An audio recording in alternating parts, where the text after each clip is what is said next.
Yeah, yeah, yeah, yeah, yeah, yeah.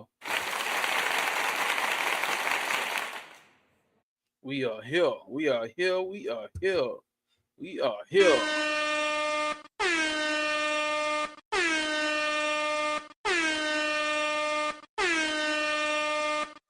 that other bullshit ain't got shit to do with the goddamn soul.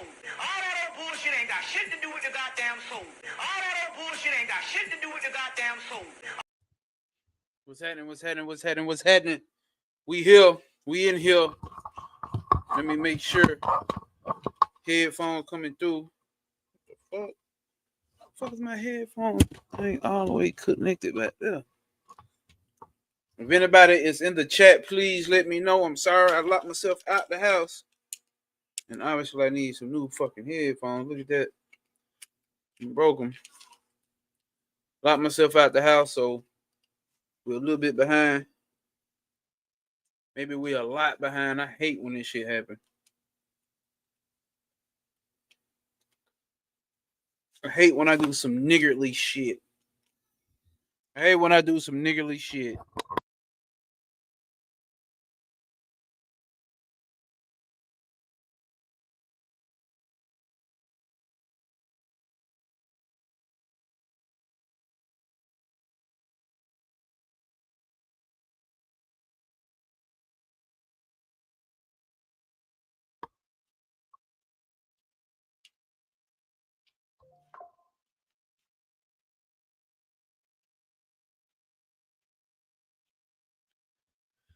Let's see who I got in the comments. Cool. What's happening? S.O. motherfucking P, dog.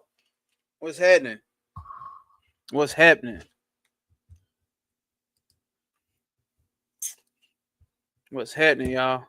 What's happening? Matter of fact, I don't know why I ain't gave my boy Coop the goddamn.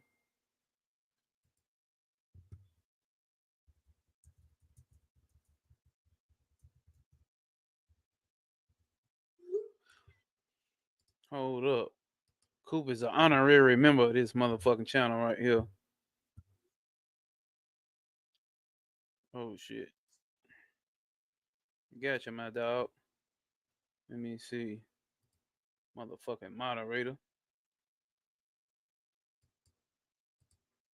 Motherfucking Coop, the moderator. What's happening? Trying to get some folk time to come back and tap in because niggas did wait for a nigga and the nigga happened to lock himself out the goddamn house. So I had to come get maintenance, do what they had to do. It is what it is. It is what it is, ain't it? Well, it is what it is, and it gonna be what it gonna be. Which is the same statement as be as you are. Know thyself Sundays. And make sure we live on IG as well. I forgot. So, as y'all know, we finishing up. Oh yeah, Coop say, bro, last week live was fire. I'm ready to tap in. Say less. Say less, gang. Ready to tap in. Ready to do what needs to be done. Get back into it. Today we're gonna do chapter 6 in chapter 7. We will be going over the misconceptions. The misconceptions of self-inquiry. The misconceptions of self-inquiry. That's where the problem comes in at. Because we think we looking for some intellectual breakthrough, and we confuse intellect with a lot of things. You need intellect to draw a fucking square. You need intellect to draw a circle. And what do I mean by that? What am I trying to say? What I'm trying to say, intellect is very minute. Well, not minute. It is compared to what we're talking about, but the intellect is something so subtle as well, is what I'm saying. It's not the fact that you can do pre-calculus in a fucking second, or you can read 300 books in a week, or you can solve a fucking math problem. It's not just that. For that, there's levels to the intellect. You have to understand the intellect is very subtle. It can connect, the intellect can connect dots. Once you understand the subtlety of that part of the intellect, let the intellect do what it does. But don't let the intellect fool you in thinking that when we dealing with knowledge of the self, that it's going to give you what you're looking for. Right? The intellect cannot understand that what I'm looking for is what I already am. And what I already am is what I'm always going to be. And what I'm already going to be is what everything is. As you know from last week's chapter, from chapter 5, right? Shit, from every fucking chapter. Shit, from the past goddamn 100 videos on his YouTube channel. We have to understand these things. Like, that's why this is about cosmic principle here. Let's do it. That's why this is about cosmic principle. This is why it's about the cosmic principle. This mind body complex that you see in front of you on YouTube called My Gnosis or No Way Pop, I like to speak about the principles.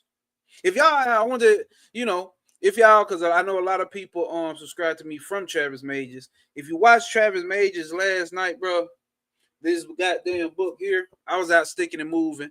Trav know what I mean when I say that. When I'm sticking and moving. But this is a profound fucking book, bro.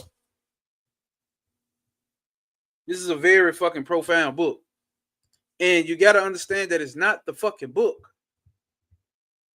Like at the beginning of the Cosmic Doctrine, what she say, these images are not meant to train you, but are not meant to inform you, but to train you on how to think.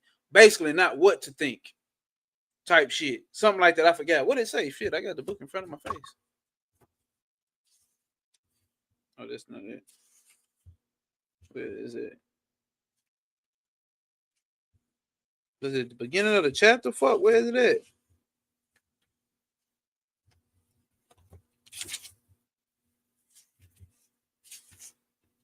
at? These images are designed to train the mind, not inform it. To train the mind, not inform it. So what we deal with here on this YouTube is a way to actually get rid of the goddamn mind. That's what non-dualism is. Let me at least say that. It's to get you to do less identification with the mind.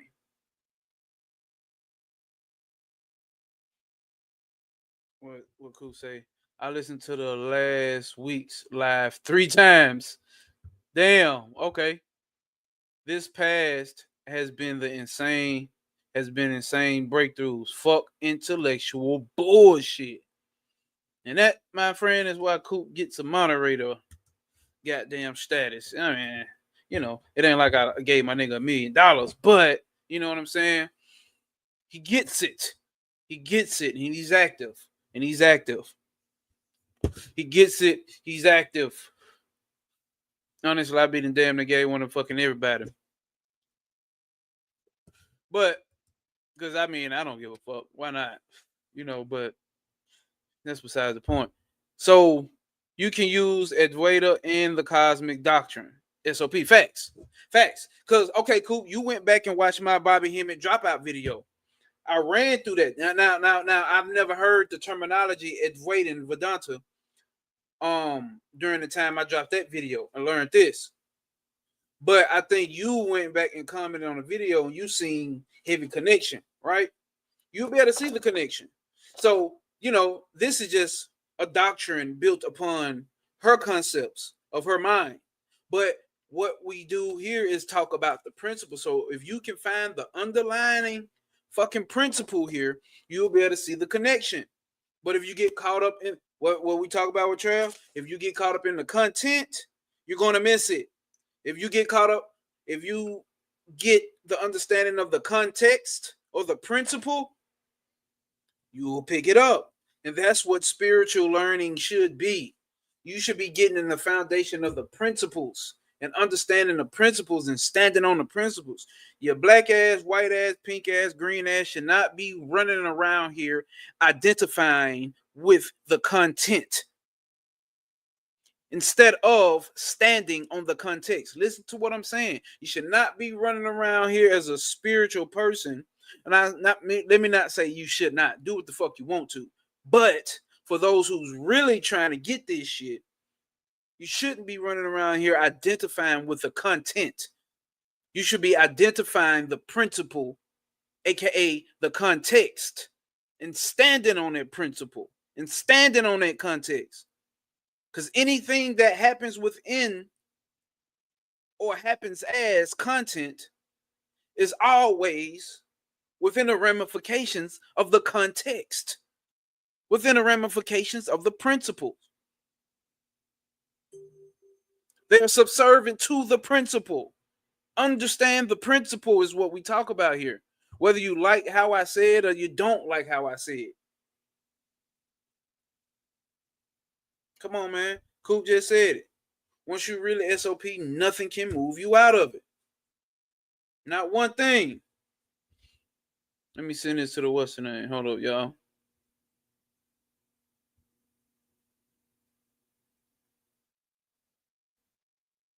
Like, it's really that simple, to be quite honest. What's the shit called? It's really that simple, to be quite fucking honest. It's simple. I'm not saying it's easy, but it's simple. That's all I'm saying. I'm not saying it's easy, but it's motherfucking simple.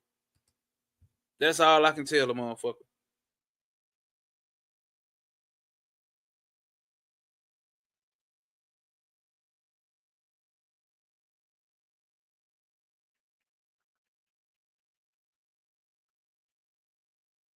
Send it to the Discord. We about to go on and hop into the goddamn text. No, for sure, Coop. For sure, Coop. For sure.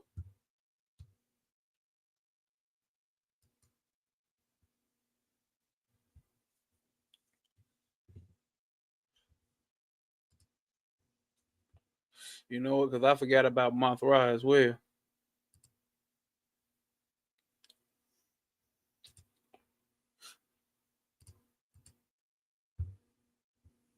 No, I really fuck with y'all, man. Y'all take this shit serious. Y'all show up at every time. Not just every time, just a hee hee and ha ha, because we do hee hee and ha over here, because life is fucking funny. But real deal put the work in. I really appreciate y'all, bro. Really appreciate you, Coop. Real shit. So, obviously, today, we got to do the, what is it? 6 and 7. Let's see.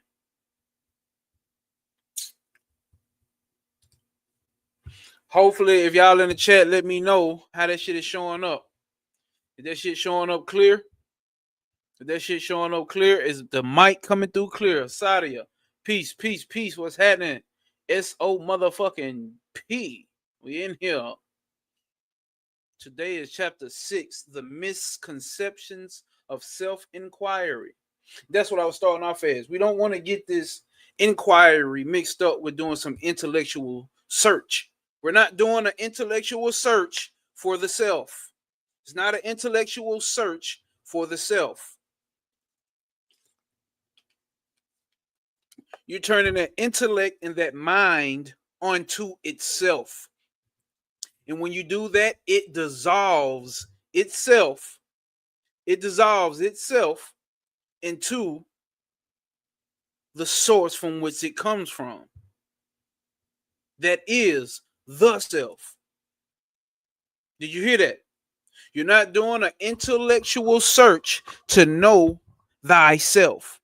Know thyself is not an intellectual search for melanin, gods, dimensions, ancestral history, goddamn it, divine mathematics, and Rubik's cubes and shit like that.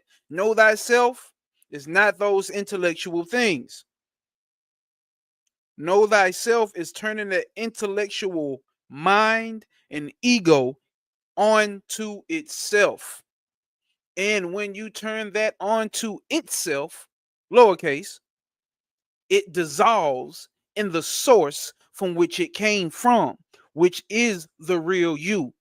Not the intellect and the ego and the personality and the history. That's not you.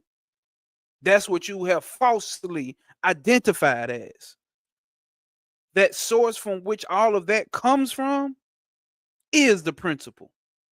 It is what I call, just me, I call the cosmic principle, which is the foundation for everything, which you can call consciousness.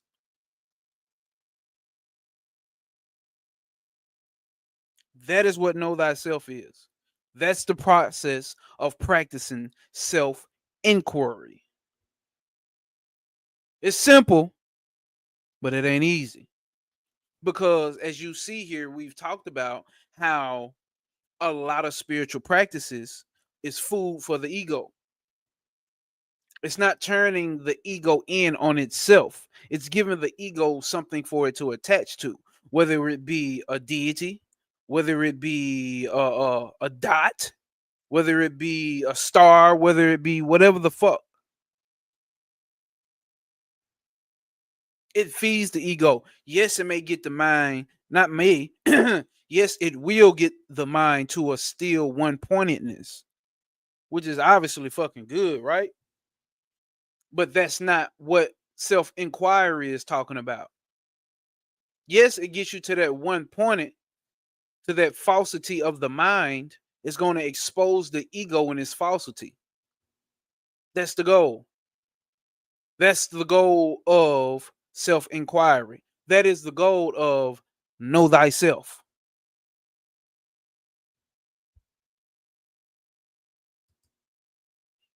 Coop said it.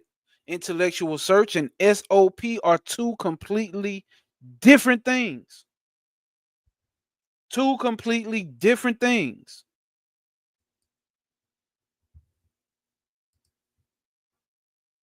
Two completely different things.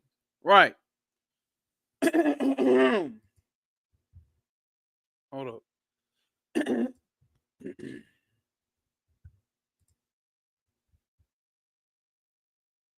Hold up, y'all. Two totally completely different things. So, with that being said, we just gonna go on and pop it off. Let's go on and pop it off. Let's see. Damn. I ain't mean to make it that big. There we go. I made that motherfucker super large. Super large. So if you just joined, please hit that like button. You done missed the introductory talk. We about to go ahead and hop into exactly what it is we came to do. I might have to do this. Make this small over here so I can read it bigger like this.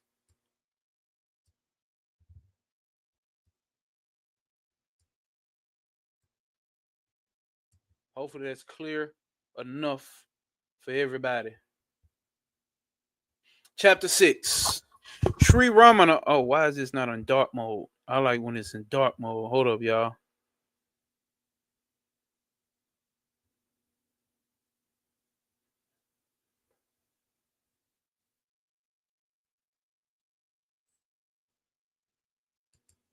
Hold up.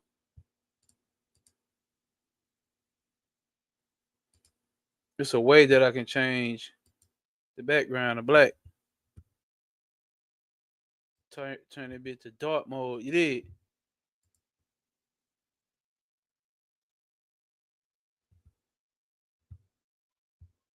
I can't see it.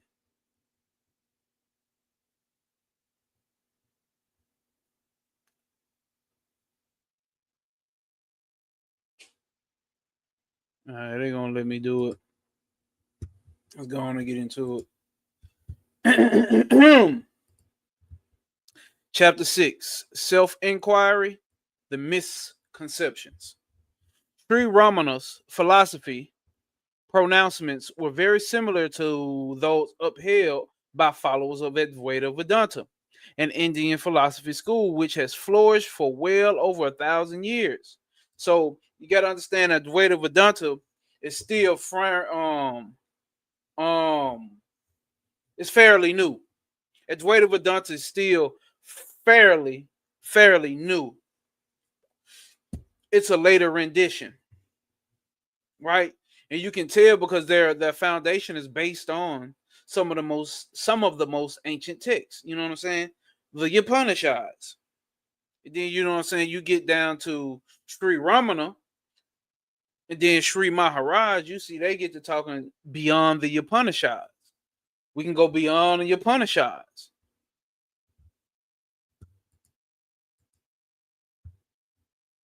Mavra says last week live was fire. I like when you get nasty like Mirage. Maharaj. No, facts though. OG. The OG don't be bullshit. No problem, Mafra. No problem. I appreciate you. Definitely appreciate you. Sri Ramana's philosophical pronouncements were very similar to those upheld by the followers of Advaita Vedanta, an Indian philosophy school which has flourished for well over 1,000 years. Sri Ramana and the Advaitins agree on most theoretical matters. Do you hear this? This is where we're about to get the change. So it's Advaita and Vedantin, but it's different. Now, and with me, I'm about like, because Advaita Vedanta, you know what I'm saying, what it teaches and what it's about, it still can become a system. And oh, you're not doing it right because you're not doing it the traditional way. You see what I'm saying? So you would have, you know what I'm saying, people obviously speak out about Maharashi. Sadhguru, a famous one. You know what I'm saying? Which I saw a very short clip, so let me not say it fully like that. You know what I'm saying? So let me not even say that because I don't even get in shit like that. But you know what I'm saying? People would speak out towards it. You know what I'm saying? Based obviously based upon different yoga schools. So if a person was in a different yoga school, you know, what is all this Advaita Vedanta and shit? They think they this and they think they that. And then, you know, some be like, what's all this hatha yoga shit? They think they this, and what's all this karma yoga shit? What's all this bhakti yoga shit? You know what I'm saying? We the real deal. You know, you always get that shit because that's what humans do. But that's the human aspect of it. What is the principle of what these folks is teaching? That's how I brought the information to you. I don't give a fuck about the tradition. I'm not finna start dressing up in robes. I'm gonna steal what the same hip hop clothing that I wear, the streetwear that I wear, and I'm still gonna talk the way that a nigga talk. You know what I'm saying? So he says Sri Ramana and the Advaitins agree on most theoretical matters, but their attitudes to the practice radically, are radically different. All right. The attitude to the practices are radically different. While Sri Ramana advocated self-inquiry, most Advaitin teachers recommend a system of meditation which mentally affirmed that the self was the only reality. Right? So they took a different approach. I like Sri Ramana's and Sri Maharaj's method. That's why you always see me talking about them. The affirmations such as I am Brahman or I am he are usually used as mantras. Or more rarely, one meditates on their meaning and tries to experience the implications of that statement, which I can agree with, which I can route with, which I do. Okay? Which I do.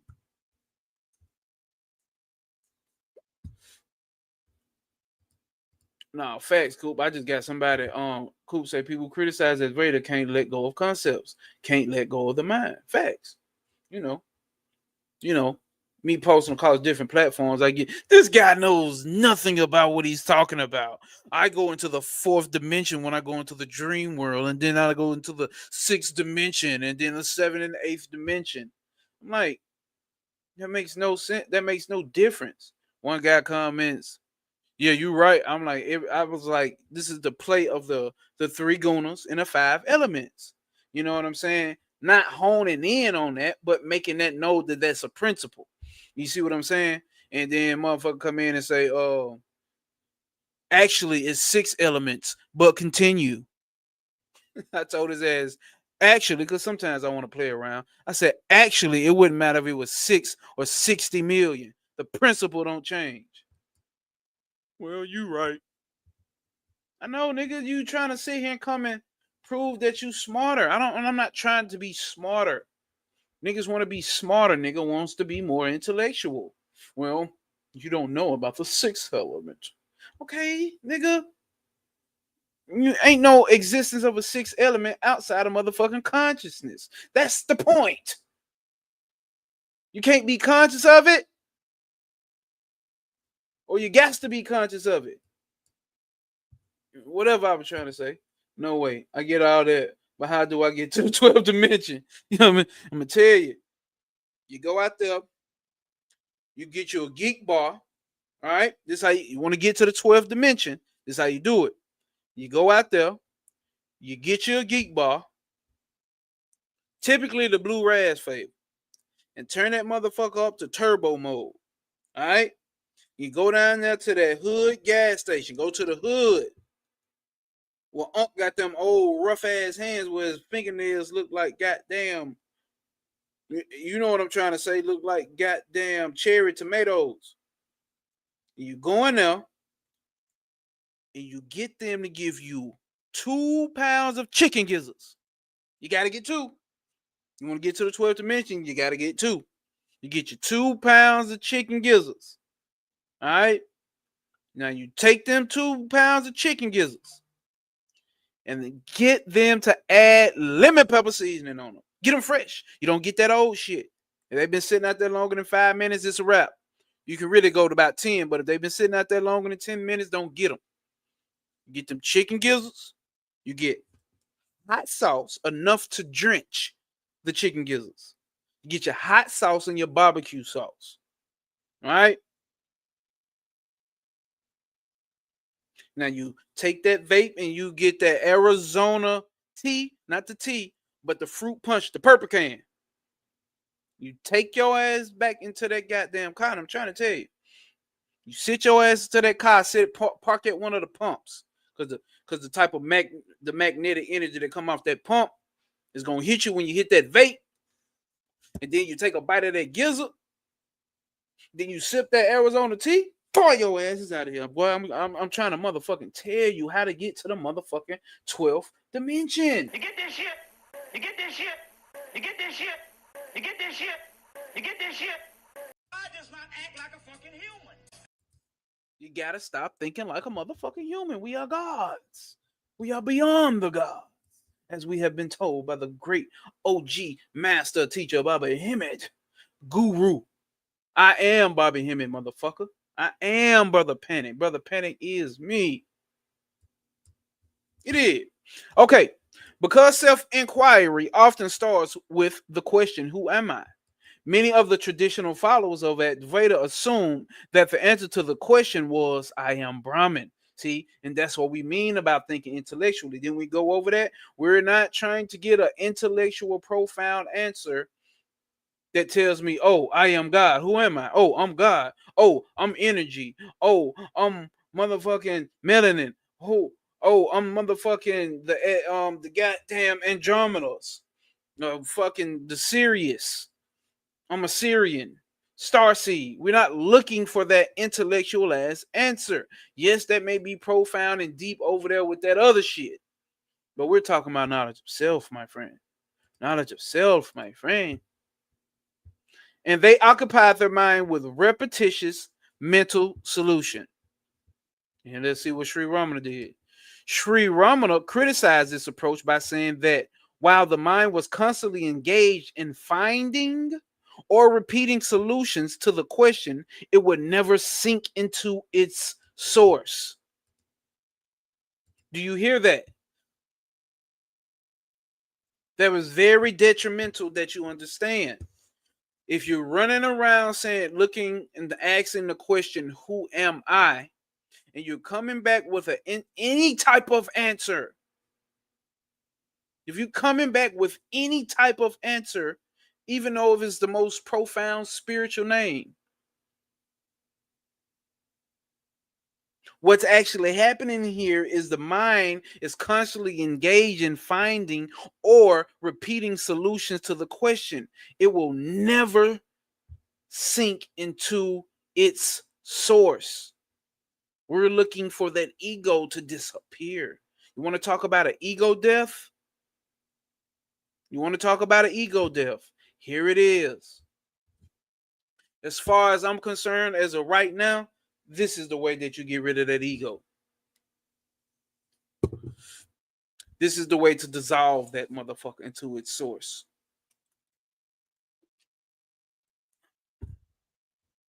He was equally critical for the same reason of those who try to use "who am I" as a mantra. See, saying that both approaches missed the point of self-inquiry. All right, both approaches missed the point of self-inquiry. The question, who am I, he said, is not an invitation to analyze the mind. The question, who am I, is not an invitation to analyze the mind and to come to conclusions about its nature, nor is it a mantric formula. It is simply a tool which facilitates redirecting attention from the objects of thought and the perception to the thinker and the perceiver of them. Boy, did y'all read that? Did y'all get that one? Let's read that again. Let's read that again. Hold up. Hold up. Hold up. Smoke some, bitch. Long live Pimp C. I don't know if you niggas got into Master P last night and No Limit Soldiers and Cash Money, but I did. My fellow P pushers. God damn it, I was pushed back into my childhood fucking memories. You did. I was pushed back into my childhood memories. God damn. I want to read this shit again with the camera on me. Now listen here. Now listen here. Let's see. What do we just see here? Now listen here. Because, no, the question, who am I? So self-inquiry, right?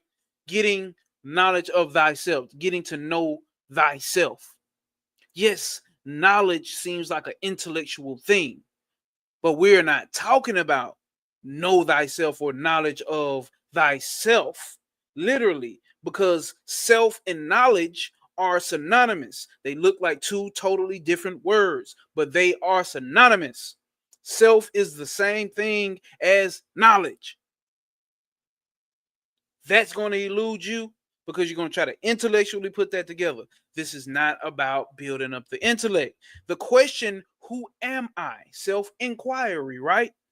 Who am I, he said, is not an invitation to analyze the mind. You're not doing some analytical process of the mind. You're not trying to connect fucking what do we do when we do the tree of life? We're not trying to connect the connection between Malkuth and Hokmah. So we're not analyzing the mind. This is not that. We're not analyzing the mind. We're not analyzing the system. We're not analyzing. We're not trying to come back with an intellectual understanding of those things. For this particular practice, I'm not speaking about any other practice. We're talking about this specific practice. We're not trying to analyze the mind and come to the conclusion about its nature. It's not what we're doing. Nor is it a mantric formula. So we're not sitting here repeating, who am I? Who am I? Who am I? I am God. I am Brahman. I am divine energy. I am divine masculine. I am starseed. I am. We're not trying to do that. We're not trying to do some repetitions, affirmations, or some mantric repeating of sounds and words. Not saying that those things don't work. This is not this practice, though. That's not the goal of this practice. It is simply a tool which facilitates redirecting attention. It's about redirecting the attention from the objects of thought. Your mind is nothing but thoughts. We're trying to redirect that attention from those thoughts that keep arising within you, right? These thoughts keep arising within you, and you have somehow, some way, as us as human beings, so-called human beings, have come to take the thoughts as our own. We have the ego has taken ownership of it. So this is what this practice does, is to dissolve that ego from redirecting the attention from the objects of thought and perception to the thinker and the perceiver of them. Who is that who perceives these thoughts? Who is that who watches these thoughts? Who is that who knows these thoughts? Because we just said the mind and thoughts are the same thing. Mind is nothing but a bundle of thoughts. So who is that who knows and sees and observes these thoughts? That is the practice. That is self-inquiry. That is the dissolution of the ego. In Sri Ramana's opinion, the solution to the quest, who am I, is not to be found in or by the mind. Listen, the solution to the question, who am I, is not to be found in or by the mind. Since the only real answer is the experience of the absence of mind. So your answer is not a word, it's an experience.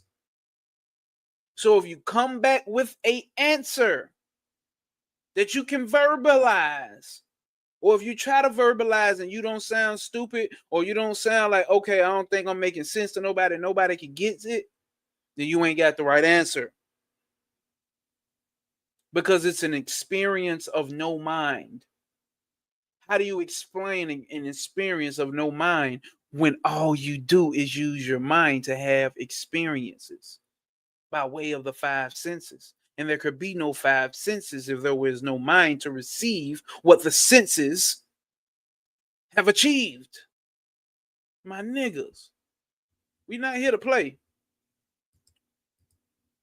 Be a human being, not a human doing, and then drop the human part. Boy, Mothra hit him with that one. Be a human being, not a human doing. Be a human being, not a human doing.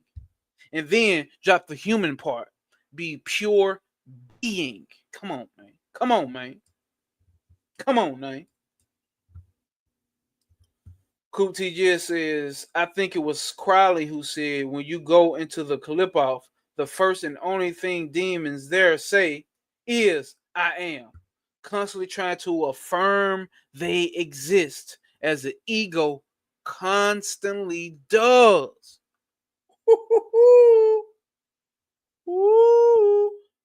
Wee woo. What Patrick said. Wee woo.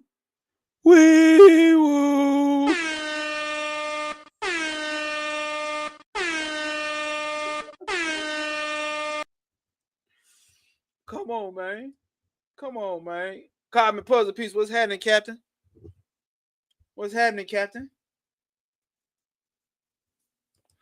Who are these thoughts arising to? That's the question. This is what we are dealing with here.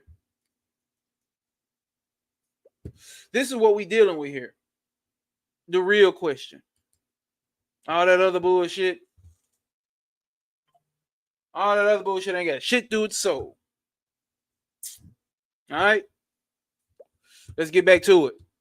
Now, another widespread misunderstanding arose from the Hindu belief that the self could be discovered by mentally rejecting all objects of thought and perception as not self. Do you hear that? Another misunderstanding arose, widespread misunderstanding from the Hindu belief that the self could be discovered by mentally rejecting all the objects of thought and perception as not self. So, if you are understanding this, so you may think what we're doing here is going, oh, my nose is dealing with the Hindu shit, and the Hindu shit, and Hindu shit is like, Hindus disagree with this shit. You know what I'm saying? The Hindus disagree with this shit. This is a whole different thing here. This is a whole different thing here once you get down to the fundamentals and understand what Sri Ramana is talking about. They, in a way, have disregarded.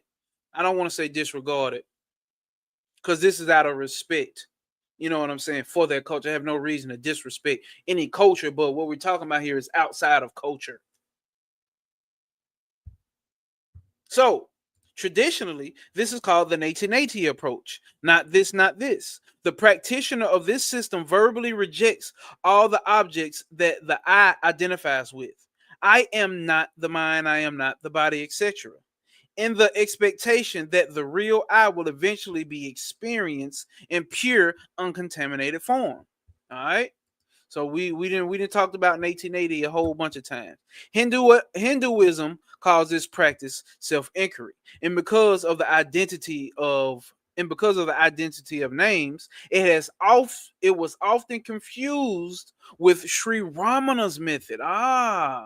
Okay, okay. So that 1880 is also self-inquiry from the Hindu perspective. Right? It was also, from the Hindu perspective. But that was confused with what Sri Ramana is talking about. Sri Ramana went heavy in culture. Tom Pusby said he's going heavy with this book read. Salute, my guy. Appreciate you for being here. Sri Ramana's attitude to this traditional system of self-analysis was wholly negative, and he discouraged his followers from practicing it by telling them that it was an intellectual activity which could not take them beyond the mind. So let me not be too quick with my words, say he didn't disregard it. It says it right here. His attitude towards the traditional system of self-analysis was wholly negative, and he disowned his own followers from practicing it by telling them that it was an intellectual activity which could not take them beyond the mind. That's why I keep telling y'all, spiritual folks do not want to go beyond the mind. They want to bask in the mind. I'm not saying that that's evil. I'm not saying that that's wrong. All I'm saying is what you are ultimately is beyond the mind.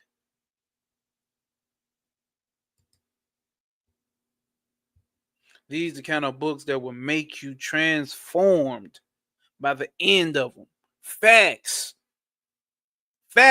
If you read some shit like Maharashi, if you read some shit like Maharaj, if you ain't transformed by the end of this book, if your innards is not transformed, it's you made it an intellectual fun activity. I'm gonna be quite honest with you. These teachings have fucking changed me. Don't believe me? I can't fake it. Go back and watch videos before I dropped the video on Dark Veil Lifted and see. You tell me. All right. In his standard reply to the question about the effectiveness of this practice, he would say the I thought is sustained by such acts of discrimination. The I thought is sustained by such acts of discrimination, and that the I, which eliminates the body in the mind as not I, can never eliminate itself. The followers of the I am Brahmin in 1980 schools share a common belief that the self can be discovered by that the self can be the followers of the I am Brahmin in 1980 schools share a common belief that the self can be discovered by the mind, either through affirmation or negation, right? This belief that the mind can, by its own activities, reach the self is the root of most of the misconceptions about the practice of self-inquiry.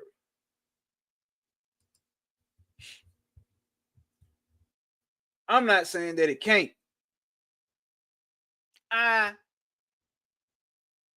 have came to understand or realize that this practice works. That this practice works.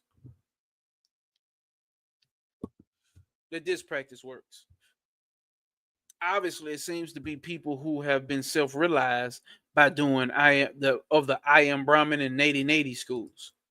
Complete discriminatory actions against what they are not. Give me soul, peace, peace, peace. A classic example of this is the belief that self-inquiry involves concentrating. Listen to this. A classic example of this is the belief that self-inquiry involves concentrating on a particular center in the body called the heart center.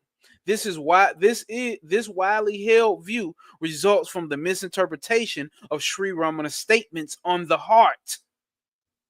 You're misinterpreting what he's saying when he's talking about the heart, which everybody does when they read books and they talk about the goddamn heart. Even when Bobby Hemmett was talking about the heart, we misinterpreted what Bobby Hemmett was talking about when he talked about the heart. And to understand how this belief has come about, it will be necessary to take a closer look of some of his ideas on the subject. So we're not just going to tell you, we're going to go back in and dig into his words and he was talking to students. In describing the origin of the I thought, he sometimes said that it rolls to the brain through a channel which started from the center in the right hand side of the chest. He called this center the heart center and said that when the I thought subsided into the self, it went back into the center and disappeared. Okay, that's key. He also said that when the self is consciously experienced, there is a tangible awareness that this center is the source of both the mind and the world. However, these statements are not strictly true. And Sri Ramana sometimes qualified them by saying that they were only schematic representations which were given to those people who persisted in identifying with their bodies. So that was given to a particular student who could not shake the identification with the body. And if that's some of us, that's fucking perfectly fine. What he's saying there's still a way for you to do it. But that's not just hardcore truth when he says that. That's for a different degree of a person on this spiritual journey, per se. That's all he's saying. All right. He said that the heart is not really located in the body, and that from the highest standpoint, it is equally untrue to say that the I thoughts arises and subsides into the center on the right side of the chest. So he's saying at the same time that it's not true. You run into the contradictions once you get deep enough. And you will understand that from that standpoint, yes, it rises and subsides back into what we call the heart center. But from another aspect, the heart is not really located in the body. But if you identifying with the body, I need to tell you a place within the body so you can put focus on. But if you're not identifying with the body, if you understand that you are not this body, okay, the heart is not in the body. You see how two things can be true, my nigga? Do you see how two things can be true, my nigga? It's true for that level of a person. And I hate saying it like that because it makes them seem, when you say that level of a person, man, oh, it makes them seem like, oh, they're on a lower level and I'm on this higher level and I'm better than them. That's not the case. But for this particular context that we're speaking on, he has to tell a person who is heavily attached to the body that he needs to focus on the heart center, on the left or the right side of the body, whatever he said the heart was at. And you need to bring that I thought back into that and let it subside back into that.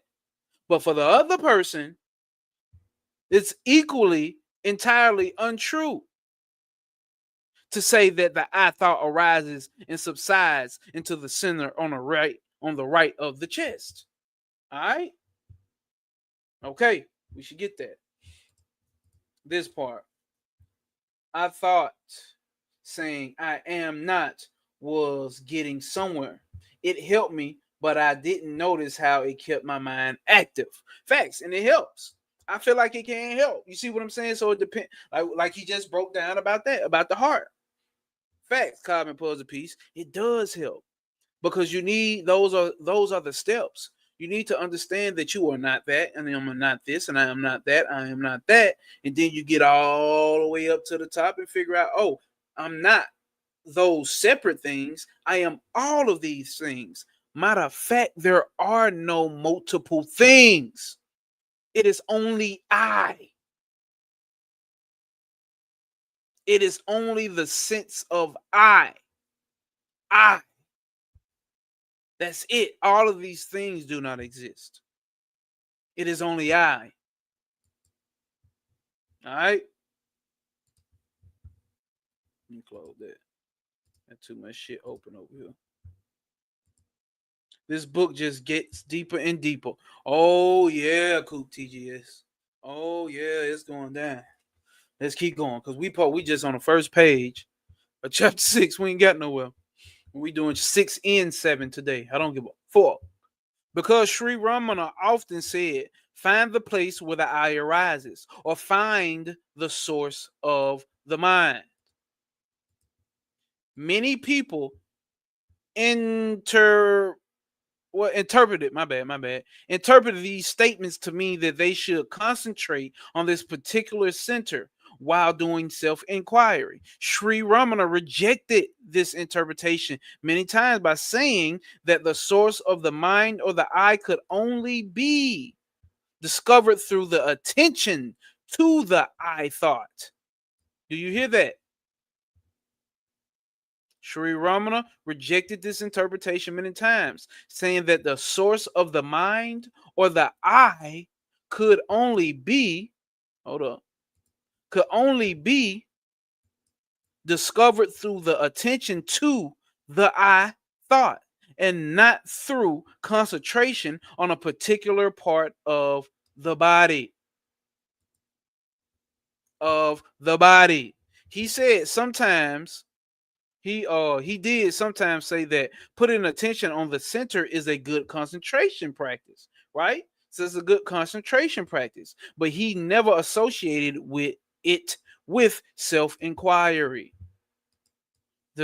So like I would say, regardless of what he was saying here or not, I know a good concentration practice is good, and you should do if you should do it. All right. But that has nothing to do with inquiring the self. All right? It has nothing to do with inquiring the self. He only occasionally said that meditation on the heart was an effective way of reaching the self. But again, he never said that this should be done by concentrating on the heart center. Instead, he said that one should meditate on the heart as it is. The heart as it is not a location. Do you hear that? It's not a location. It is the immanent self, and one can only be aware of its real nature by being it. What did Mothra say earlier in the chat? Drop the human doom, drop the human, and stay with the last part. Pure being. Pure being. If you just joined and hit that like button. If you just joined and drop something in that chat, let us know you're rocking with us. If not, it's cool. We ain't tripping. It cannot be reached by concentration. You may reach stillness of mind, but you have not reached the self.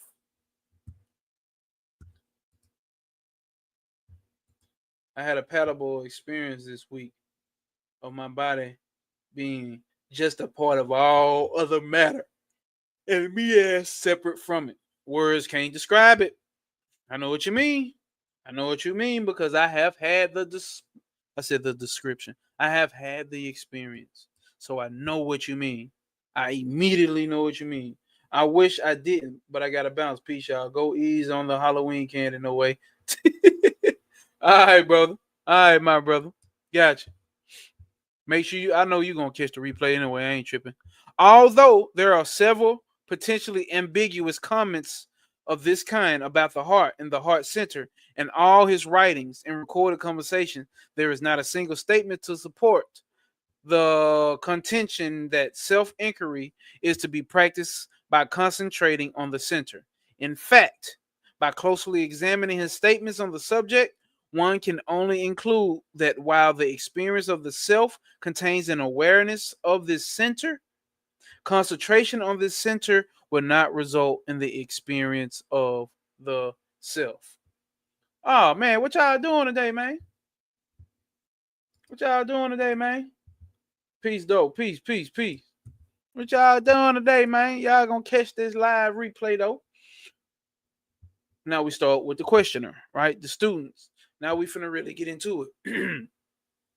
I began to ask myself, the questioner says, right? So remember, we see the Q, that's the questioner. A is the answer or the teacher, which is Maharashi. Maharashi, my bad. I began to ask myself, who am I? Eliminate the body as not I. The breath is not I. And I am not able to proceed further. Maharaj says, well, that is as far as the intellect can go. Your intellect is not going to go past the body, and it's not going to go past the vital force energy, prana, right? It's not going to be able to go past that. Your process is only intellectual. Indeed, all the scriptures mention the process only to guide the seeker to know the truth. The truth cannot be directly pointed out. Hence, this intellectual process. You see, the one who eliminates all the not I cannot eliminate the I, right? Cannot eliminate the I. To say I am not this or I am not that, there must be the I. You see what I'm saying? This is what he means by that intellect is still doing his job. This I is only the ego or the I thought. So you see how tricky the ego is? The ego, like, oh shit, okay, you want to say we not this and we not this and we not that? Okay, we can do all that. We can say all that and feel like we getting somewhere. We can say all of that and feel like we getting somewhere. But as long as I can keep being I, lowercase I, or the I thought, long as I can still keep continuing to be the I thought, the ego gonna play along with it. The ego gonna still win. After the rising up of this I thought, all other thoughts arise, right? The first thought gonna have to be I. The I thought is therefore the root of thought. If the root is pulled out, all others are at the same time uprooted. All others at the same time are uprooted. Go to the source. Therefore, seek the root I question yourself. Who am I? Find out its source, and then all these other ideas will vanish, and the pure self will remain. The pure self will remain. Question says, how do I do it? The I is always there in deep sleep, in dream, and in wakefulness. There, the one in sleep is the same as that who now speaks. So the one in sleep is the same as that who now speaks. It's the same one as the one who's speaking right now. There is always the feeling of I. Otherwise, do you deny your existence? You do not. You say I am. Find out who is. Who is this that is? Find that out. Find that out. Damn, man, it ain't gonna let me highlight all of it. Find that out. That is the goal here. Question that says, I meditate nati, not this and not this. The teacher says, no, that is not meditation. Find your source. You must reach the source without fail. The false I will disappear and the real I will be realized. The former cannot exist apart from the latter. There is now wrong identification of the self with the body, senses, and etc. You proceed to discard these. You proceed to discard these. And this is nati. This cannot be done only by holding to the one which cannot be discarded. Listen, this can be done only by holding to the one which cannot be discarded. That is iti, that which is the meaning of that. Not nati, but iti.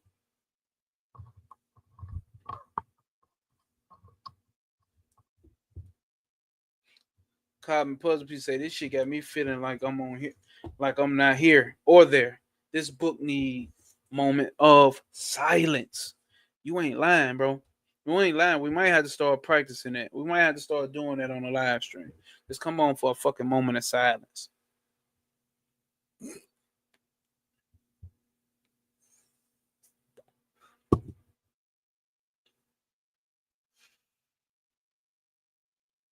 The question says, when I think, who am I? The answer comes, I am not this mortal body, but I am Chaitanya, Atma, consciousness, the self. And suddenly another question arises. Why has Atma come into Maya, the illusion? Or in other words, why has God created this world? Is what the questioner says, right? To inquire, who am I, really means trying to find out the source of the ego or the I thought. That's actually what you're doing. You're trying to find the source of the ego or the I thought. You are not to think of other thoughts, such as I am not the body. Seeking the source of the I serves as a means of getting rid of all other thoughts. We should not give scope to other thoughts, such as you mentioned, but must keep attention fixed on the finding out. Fixed on the finding out the source of the I thought by asking, as each thought arises, to whom do these thoughts arise? If the answer is I get the thought, continue the inquiry by asking who is this I and what is its source? What is its source? I don't think I had to build on that statement. I think that sentence is perfectly clear. Questioner, I too keep on repeating who am I, so as to make a mantra of it. So am I to make a mantra of it? Basically what he's saying. No. Who am I? Is not a mantra. It means that you must find out where in you arises the I thought, which is the source of all other thoughts. Shall I meditate on I am Brahman or Aham Brahsi? Answer. The text is not meant for thinking I am Brahman. Aham or I is known to everyone. Brahman abide as Ahum or Ahim in everyone. Find out the I. The I is already Brahman. You need not think so. Simply find out the I. You see how you got to keep saying this shit to people? Because we're trying to figure out some shit to do when this shit is simple. It's not just whoever. The mind in the human being is always trying to do some extra shit. Keep telling you that it's simple. You keep trying to do this extra shit. Question. Is not discarding of the nati nati mentioned in the sastras? Here's your answer. After the rise of the I thought, there is the false identification of the I with the body, the senses, the mind, etc. I is wrongly associated with them, and the true I is lost sight of, right? So that I is wrongly associated with them, the body, the mind, and the senses, but the true I is lost sight of. And in order to sift the pure I from the contaminated I, this discarding is mentioned, but it does not mean exactly discarding of the non-self. It means the finding out of the real self. The real self is the infinite I. That I is perfection. It is eternal. It has no origin and no end. The other I is born and also dies. It is impermanent. See to whom the changing thoughts belong to. They will be found to arise after the I thought. Hold the I thought and they subside. Trace back the source of the I thought. The self alone will remain. I'm supposed to be somebody, I'm freaking out. Yeah, they want them motherfucker there to do it to you, gang. If you just joined, hit that like button. This sound like some shit you like, hit that like button. This sound like some shit you love, hit that motherfucking like button. Hit that motherfucking like button. This is not for the weak. It is difficult to follow, the student says. I understand the theory, but what is the practice? The other methods are not meant, the other methods are meant for those who cannot take to the investigation of the self. Even to repeat Aham Brahmasi or think of it, a doer is necessary.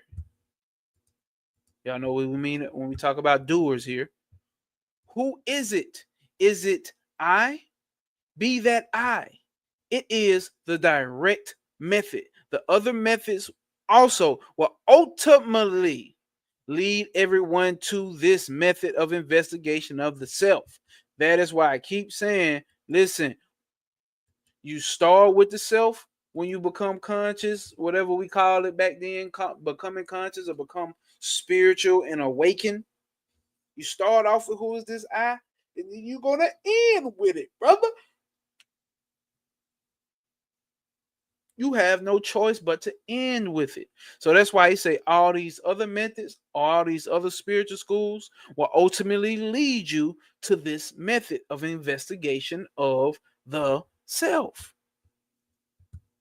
I am aware of the I, yet my troubles are not ended. This I thought is not pure. It is contaminated with the association of the body and the senses. See to whom the trouble is. Who is this that's actually having a trouble? It is to the I thought. Hold it. then the other thoughts vanish. Do you hear that? Your troubles have not ended because you have not figured out who this contaminated I is. It's contaminated with the association or the identification with the body and the senses. That's the ego. So you need to see whom is actually having troubles. Is it really you, pure consciousness? Or is it the mind and the body who's having trouble? And you obviously are different from it. Yes, how do I do it? That is the whole trouble. Think, I, I, and hold to that one thought to the exclusion of all other thoughts. To the exclusion of all other thoughts. It's not, question is. So you hold on to that I thought, excluding out all these other thoughts. It's not affirmation of God more effective than the quest, who am I? Is not affirmation of God more important than the quest, who am I? Affirmation is positive, whereas the other is negation. Moreover, it indicates separateness. Okay, since you say that, Mr. Smartass, it is not, so long as you seek to know how to realize, this advice is given to find yourself. You seek, hold up. Since you seek to know how to realize, this advice is given to find yourself. You're seeking the method denotes, you're seeking the method denotes your separateness.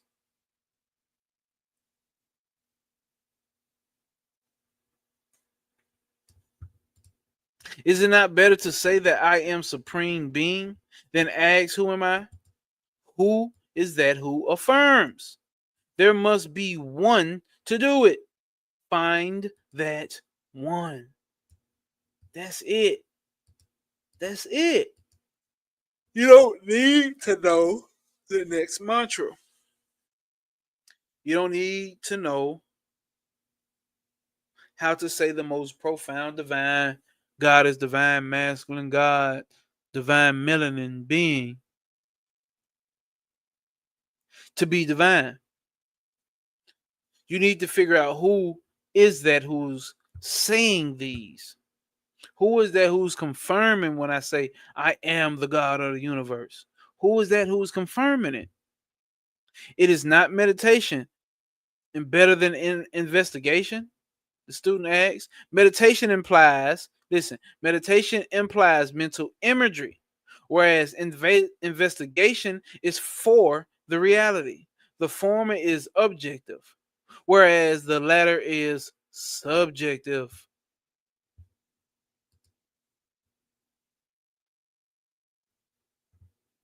I'm gonna went to sleep right here, y'all. I need a damn energy drink. Hold up. There must be a specific approach to this subject, right? The eschew unreality. To skew unreality and seek the reality is scientific. This is a spiritual science. There must be a gradual elimination, first of the mind and then of the intellect and then of the ego. The self alone is real. All others are unreal. The mind and intellect do not remain apart from you. The Bible says, be still and know that I am God. The Bible says, be still and know that I am God. Be still.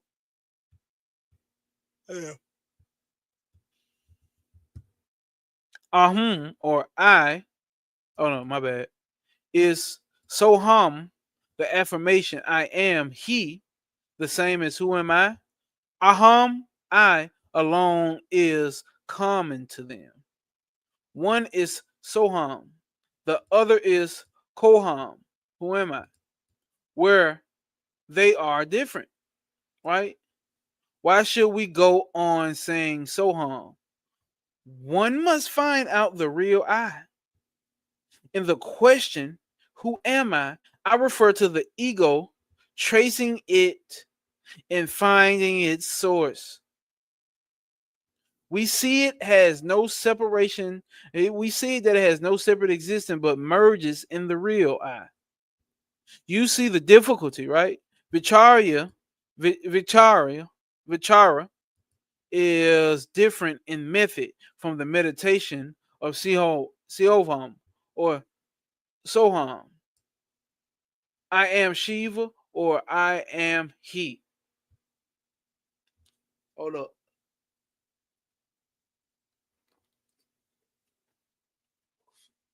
Oh, y'all showing up now. Y'all showing up. Sunshine Chick, peace, peace, peace, peace. What's happening?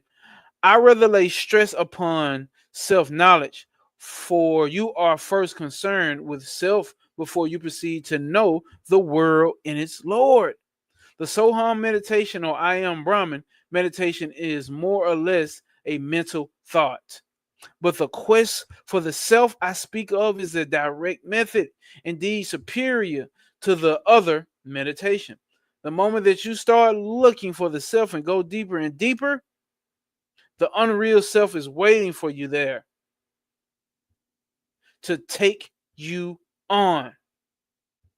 Then whatever is done by something else, and you have no hand in it. You have no hand in it. In the process, all doubts and discussions are automatically given up, just as one who sleeps forgets for the time being. All he cares.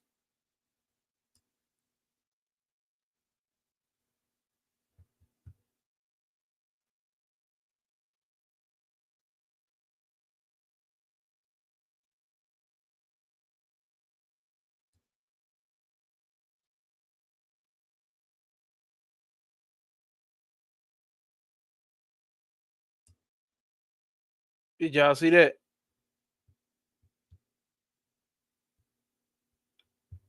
I don't know what the fuck I just went to. The place of nothingness. What certainly is there that something else waits there to come welcome to? Hold up, my bad. Carbon puzzle piece caught that, didn't you? What certainly is there that someone else waits there to welcome me? What is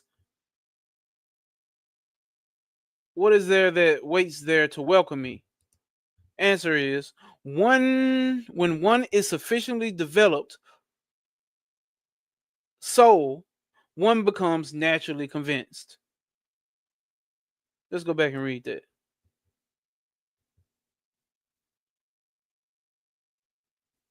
Okay.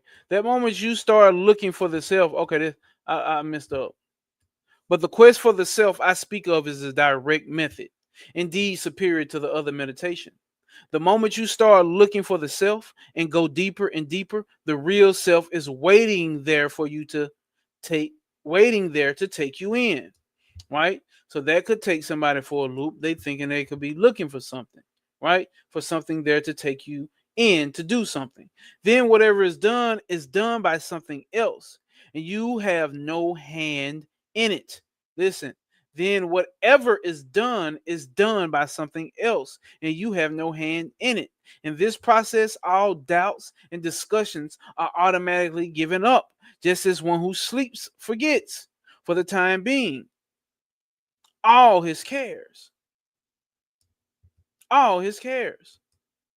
There's no debates. Ain't nothing to debate about. Question. What certainly is there that something else waits there to welcome me?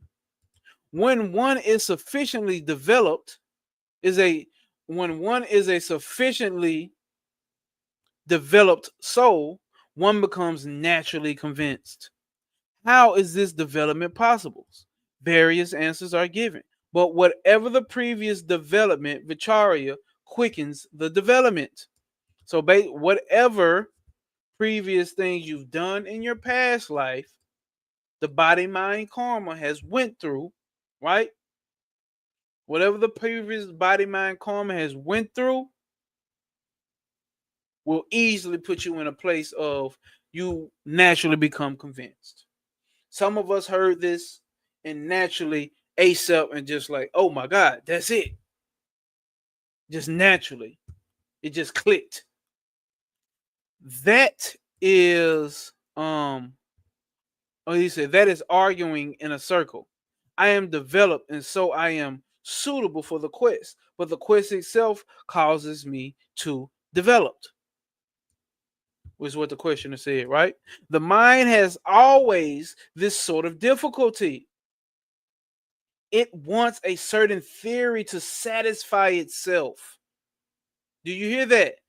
That mind has always this sort of difficulty. It wants a certain theory to satisfy itself.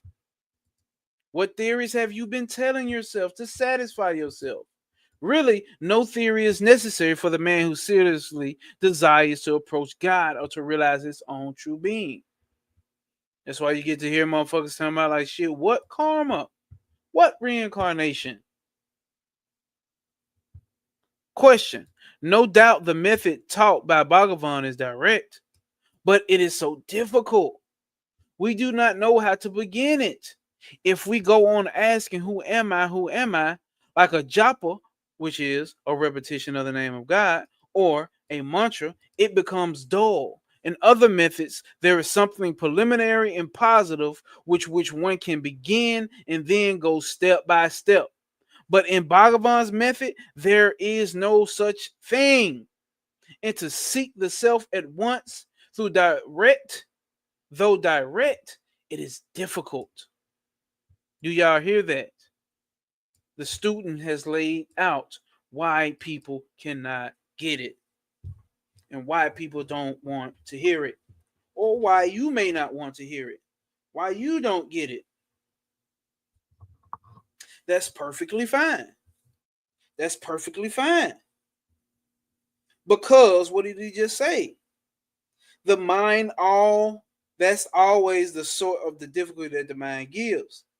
It wants a certain theory to satisfy itself. So the mind wants steps for it to have to achieve. Just because the mind wants steps for you to achieve, don't mean that you have to go through steps to achieve. It doesn't even mean that there are steps. But since the mind believes that there are steps and there are paths, fuck it. There are steps and there are paths. But let's see what the OG says. He says a lot in this one. At the end of this page, I'm gonna go try to get me some what is that shit called? Because we got 2.5, 3 pages left before the end of this chapter. I'm gonna try to go get me something to drink, y'all. Okay, energy drink or something downstairs. So after he's saying all of that, let's see what he says. You yourself concede it is a direct method. It is a direct and easy method. He's actually saying it's easier, right? When going after other things that are alien to us is so easy, how can it be difficult for one to go to one's own self? Hmm. You talk of where to begin. There is no beginning end. There is no end. You yourself in the beginning, you are yourself in the beginning and the end. Hold up, y'all. This shit finna get serious. If you want to leave, go ahead and leave. Listen to what this man is finna get into and what he is saying. Let me go down here and grab me something real quick. Y'all got to give me a second. We are doing 2 chapters today. I don't give a fuck if we get down to one person in here by my goddamn self. Let me go grab me something to fucking drink. Give me one motherfucking second. I can't be dozing off on this shit here. Going into a meditative state because that's what the fuck is sending me into. Hold up.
right, we back. We back. Woo! Marama. Mm. All right. Jay Barhell, what's happening, my brother? I just came back from upstairs. I had the nigga down here taking a goddamn nap. We're going into goddamn Samadhi, I mean. We finna get into this shit right here. If you just showing up, Jay Barhell, perfect fucking timing, my brother. Sending love your way, my guy.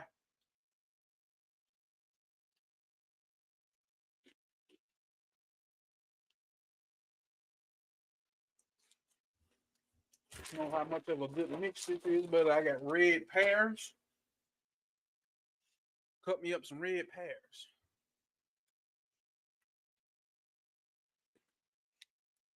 Well, I was sitting over there going into Samadhi on their ass. I can't tell you where the fuck I just went to. Mm. Fucking pears, man. Pears. What Rick Ross say? Pears. Mm.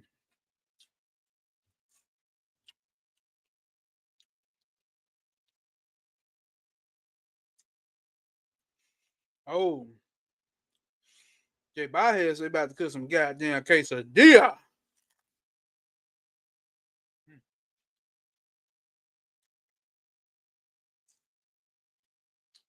We need to all link up and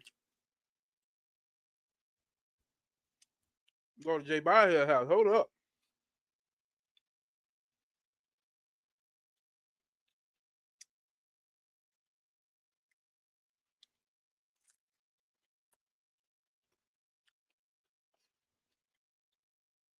All right, damn, this pear good as hell. Let me just finish this slice. Nigga, you boost up my energy.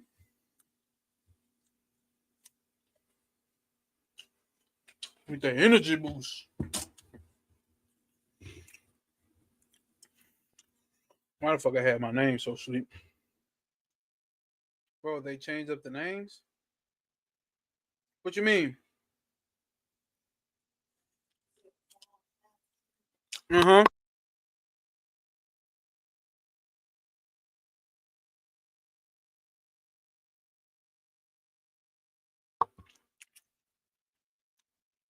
What you mean they changed up the name, J about here?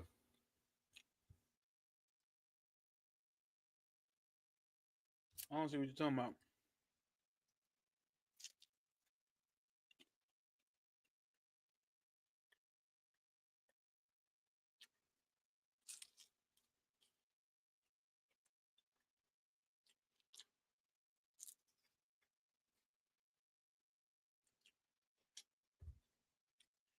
Okay.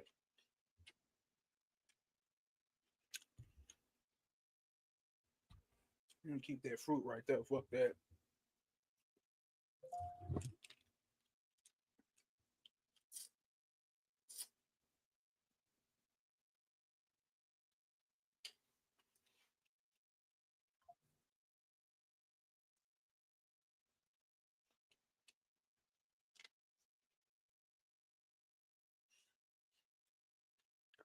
All right, y'all. Let's get into it. Let's get into it. So, obviously, we have a your average spiritual seeker, right? And he's telling him, no doubt, that the teaching that Sri Ramana is giving them, right? He's saying, listen here, teacher, what you're giving us, no doubt, I believe it to be the direct path. But the thing is, we don't know how to begin. And if we go on asking, who am I, like a japa or repetition or a name of God or a mantra, it becomes dull, right? So in other methods, which is the other spiritual system, focus on this and then focus on, you know what I'm saying, breath, and then focus on light, and then focus on this angle and this symbol, and then you get here, and then when you get here, you move from there, you master that level, then you get up to this level, and then you get up to this level, then you get up to this level, right? So he's telling him, shit, other systems, right, and other methods or other spiritual systems, there is something preliminary and positive with which one can begin and then go step by step, right? Isn't this what we all believe? There's steps that we have to have, right? But in Bhagavan methods, there is no such thing. And to seek the self at once through direct is difficult. So we all caught up, right? We're all caught up in what this big, thick paragraph about what he's about to go in on, right? Am I coming through clear? Can y'all hear me?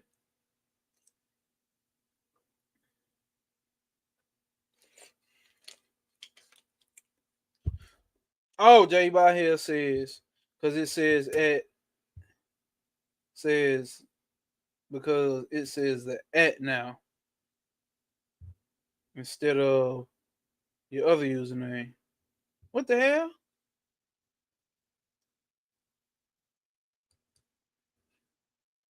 I don't know what the fuck happened, J by here. I don't know what you're saying. Like on my, like if I type something in the chat, it still say my gnosis.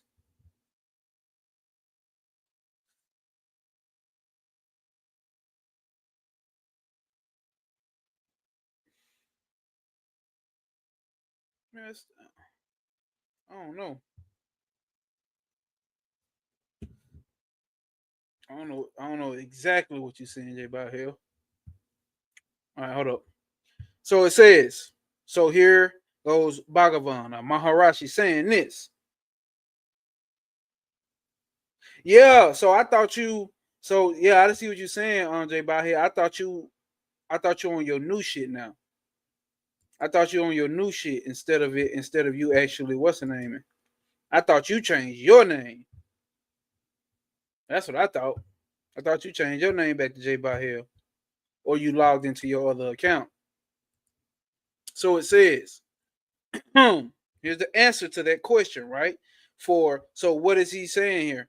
We got your average normal spiritual seeker talking about paths and talking about steps and working your way through a spiritual path to ultimately get to the ultimate goal of that spiritual path, or to get to the ultimate goal of whatever spiritual method that you're practicing. So, and this is his answer back to him. You yourself concede it is, all right, you yourself concede that it is the direct method. What I've been telling y'all, right? So he's telling them what I've been telling y'all is a direct method, and you perceive that it's a direct method. It is the direct and easy method, might he add, right?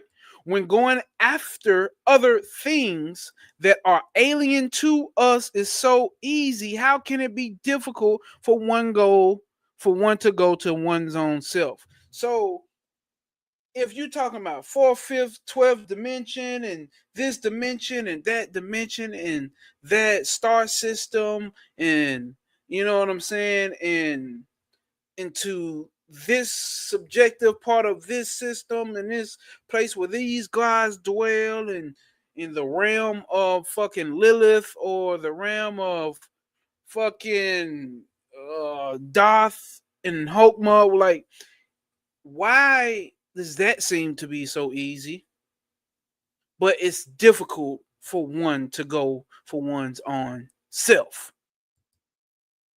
You talk of where to begin. There is no beginning and there is no end. You yourself, you are yourself in the beginning and the end. You yourself are in the beginning and you are in the end. There is no beginning and end. If you are here in the self somewhere else and you have to reach that self, you may be told how to start, how to travel, and then how to reach. Suppose You who are now in the Ramana ashram ask, I want to go to the Ramana ashram. How shall I start and how to reach it? What is one able to say? A man's search for the self is like that. He is always the self and nothing else. You say, who am I? Becomes a japa. It is not meant that you should go on asking, who am I? Who am I? Who am I? In that case, thought will not so easily die, right? Thought shall not so easily die if you constantly running around saying, who am I? Who am I? Who am I? When the whole point is to get it to stop all this thinking. In the direct method, as you call it, in asking yourself, who am I? You are told to concentrate within yourself, where the I thought, the root of all other thoughts, arise. As the self is not outside, but inside you. You are asked to dive within instead of going without. What can be more easy than going to yourself? But the fact remains that to some, this method will seem difficult and will not appeal. This is why so many different methods have been taught, right? There has to be something for everybody. Each of them will appeal to some as the best and easiest. That is according to their pakvika or fitness, their spiritual fitness. But to some, nothing except the Vacharya Margya, the path of inquiry, will appeal. They will ask, you want me to know or to see this or that? But who is the knower? Who is the seer? Whatever other method may be chosen, they will be always a doer. That cannot be escaped. One must find out who the doer is. Till then, sadhana cannot be ended. What is sadhana? A spiritual practice. Until you find out who the doer is of all these actions, which you think you are doing, until you find out who that is, spiritual practice cannot be ended. Because it's practice, right? At some point, you got to end the practice. So eventually, all must come to find out who am I. Is this not what I've been telling y'all? Is this not what I've been telling y'all? What chapter is this? 6? Is this not what I've been telling y'all?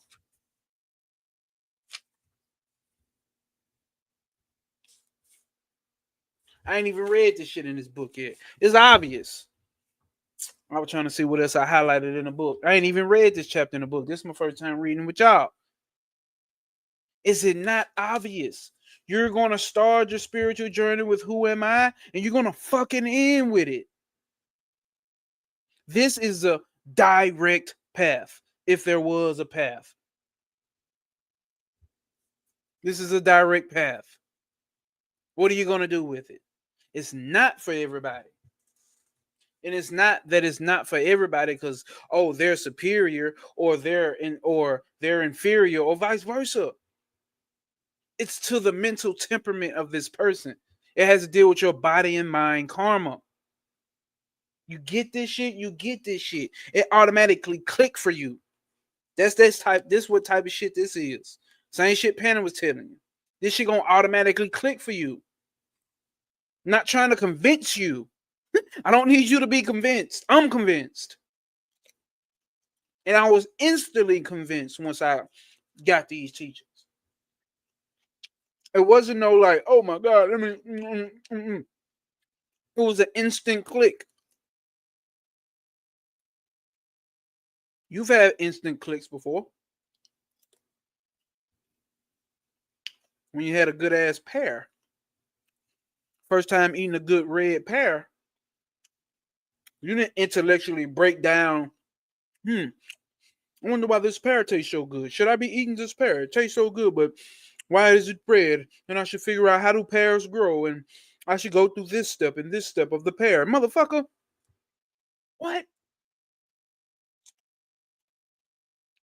Well, I'm from a family of green pears, and we don't grow red pears.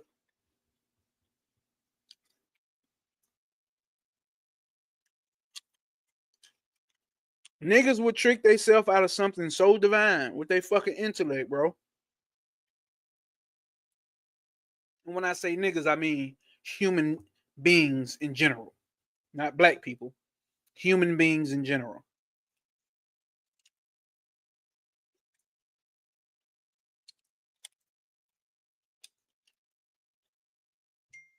So that goes for my Mexicans, my Indians, and my white mans. And man and one man. And those that identify as man or one man or man and one man together. You all motherfuckers do the same shit. Because that's how our mind sustains itself. Right? So what did we just learn from that part?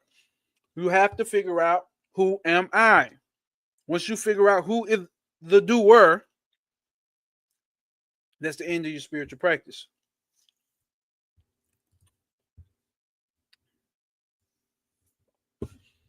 You will complain that there is nothing preliminary or positive to start with. Right? He's talking to the students still. You're gonna claim that there's nothing. Oh look, let me read what Zero said. P0, what's happening? What's happening? What's happening? J Bahez says, everywhere I go, I am.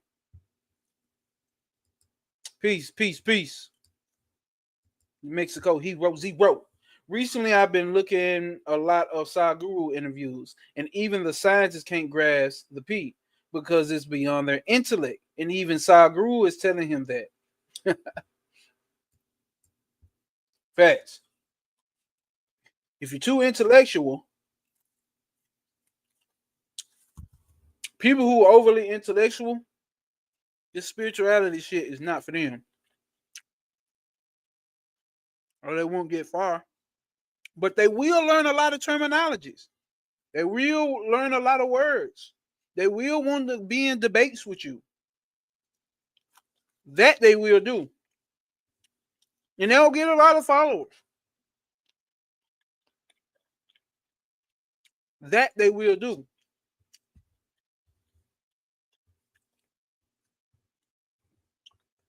Not saying you can't learn shit from them, because you obviously can. Right?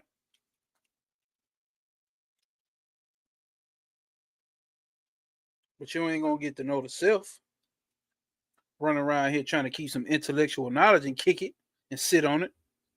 All right, bit Zero, bit. So let's go. You complain that there is nothing preliminary or positive to start with. You have the I to start with. He hit his ass ASAP. You know you exist always, whereas the body does not exist always. For example, in sleep, right? Sleep reveals that you exist even without your body, even without your physical body. We identify the I with a body. We identify the I with a body. We identify the I with a body. We regard the self as having a body and as having limits, and hence all our trouble. Right? So we regard the self as having a body and as having limits, and hence all of our troubles. Why do you go through trouble? Because you think you are limited. Why do you think you're limited? Because you think you are the body. Why do you think you are the body? Because you think you are the mind.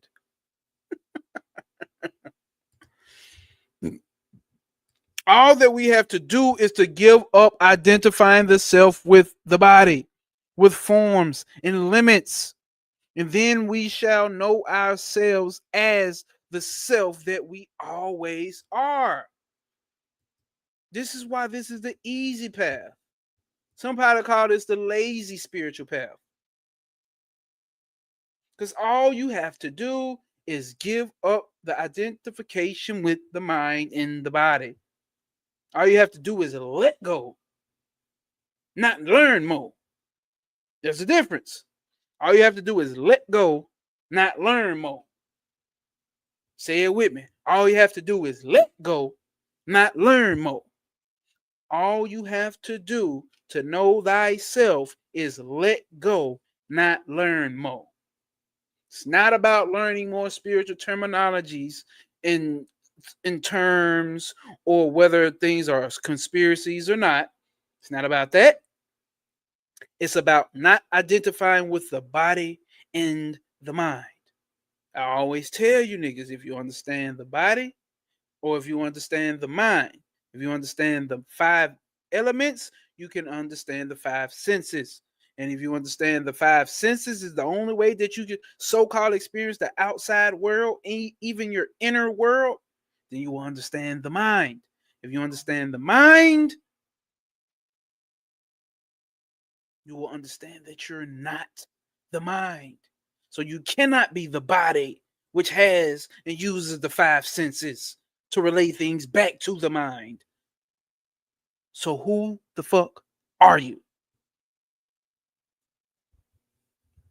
All right. Hopefully that hits somebody. The question says, am I to think who am I? You have known that the I thought springs forth. Hold the I thought and find its source. May I know the way? Do as you have been told, my nigga, and see. My nigga T, what's happening? What's happening? What's happening? You've been watching in the dark. You've been watching in the dog, nigga. You've been watching in the dog. Been watching in the dog, my nigga. So let's go back to this. Let's say that one more time. He asked him after he just handed him this big can of whoop ass. He still got back up and he asked him this respectfully, though, right? Am I to think? Who am I? The answer, you have known that the I thought springs forth. Hold the I thought and find its source. He's telling you to hold that I thought. Just hold it. Just hold it. Just hold the I thought itself. You don't have to think it. I am this and I am that. I am happy and I am black. I am thirsty and I am hungry. And now I got some pork and greens because I'm hungry. You ain't got to think that. May I know the way? Mr. Sri Ramana, can you tell me the way? He told you, nigga. Do as you have been told and see for yourself. But I do not understand. What should I do? If it is anything objective, the way can be shown objectively. But this is subjective. It's hard, bro. It's hard, bro. Because if I can't show you Lord Ganesh, if I can't show you this card, one of these cards to focus on, you're gonna be like, what the fuck do I do? What the fuck do I do? If I can't show you the tree of life, if I fucking can't show you Baphomet, you know what I'm saying? If I can't show you, whatever. If I can't show you, it becomes hard. Because you're like, okay, what do I do? How do I focus on the I thought? Have you ever wondered? Just think about it. Why the fuck is it so hard for us to focus on ourself? But it's so easy for us to focus on things supposedly outside of us, signs, symbols, and things. If I tell your ass to sit right here and think about some pussy, or if you're the opposite sex and you like the other thing, if I tell you to focus on that, if I tell you to think about that brand new car that you want, if I tell you to think about that woman that you've been wanting for the longest, why can't we do that so easy? Why is that so easy? And we sit here and we talking about know thyself. Why is it so hard for us to focus on the self without making it an object? Why? And that's not just you. That's not me. That's just not them. That's everybody. Why is that so hard for the human being? Because everything is projected outwardly for the human being. This is why it's so easy for people to talk about other people. But nobody wants to talk about themselves. Oh, they'll talk about themselves in a good way, or they'll talk about themselves in a sob story to feel for people to feel bad about them, and for somebody to come in and embrace them. We'll do that. We will do that. But when it's time to come and investigate who the fuck am I really, we get to say shit like this. I do not understand. What should I do? If it is anything objective, the way can be shown objectively, but this is subjective. And the student says again, but I do not understand. Look at this. Look what he said. What do you not understand that you are? This is what I'm saying, bro. Niggas know all the scriptures. Niggas know all the books. Niggas know all the signs and symbols. Niggas know all the gods, all the dimensions. But a nigga don't know himself, bro. And we're not talking about the intellect, the mind, the ego. We're not talking about your character. We're not talking about you being a black man, a black woman, a white man, white woman. We're not talking about your nationality. We're talking about you, the real you. Nobody knows this shit. Think about that. Everybody know every ritual you need to do, and what part of group, the OTO, and this and that, and then I'm this and that, and I'm starting out. Like, everybody knows all of that shit. But nobody has tried to figure out who the fuck am I. Sit with that for 1 second, bro. Sit with that for 2 minutes. Really sit with that. I'm gonna sit right here for 2 minutes and play some lo-fi music. And I want you to sit with that.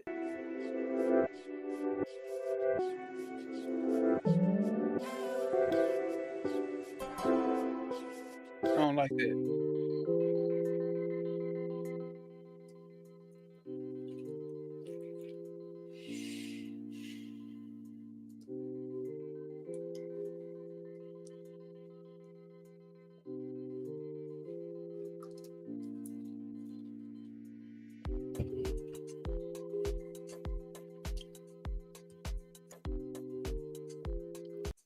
I don't know what the fuck that music is. Fuck that. You niggas had long enough to sit with that and think about it.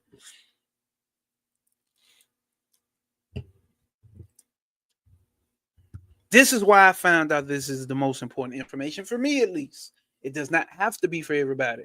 This may be some cool shit to, you know what I'm saying, watch, and, my personality may align with you. You like my personality. And I'm not speaking to anybody specific. I'm just speaking in general.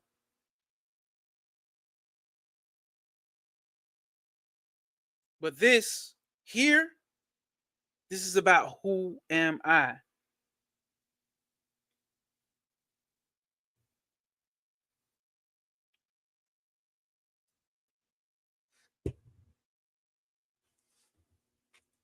We run, we hide, we closing the blinds, we hiding the kids and hiding our wife.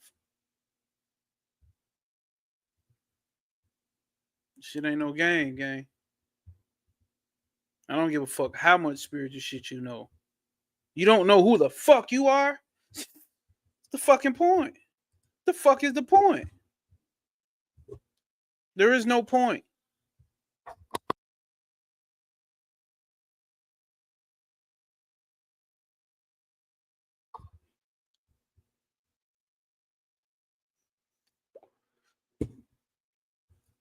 What's the point?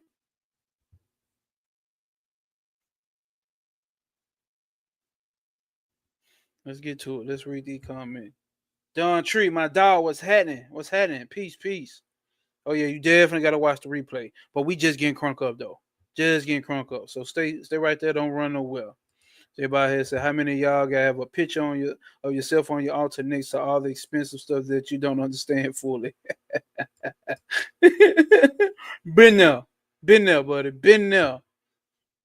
No, they don't. They know buzzwords. That's it.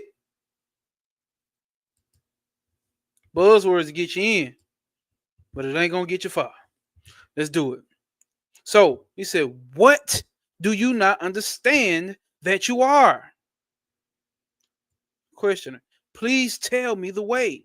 It is not necessary to show the way in the interior of your own home. No, is it necessary to show the way in the interior of your own home?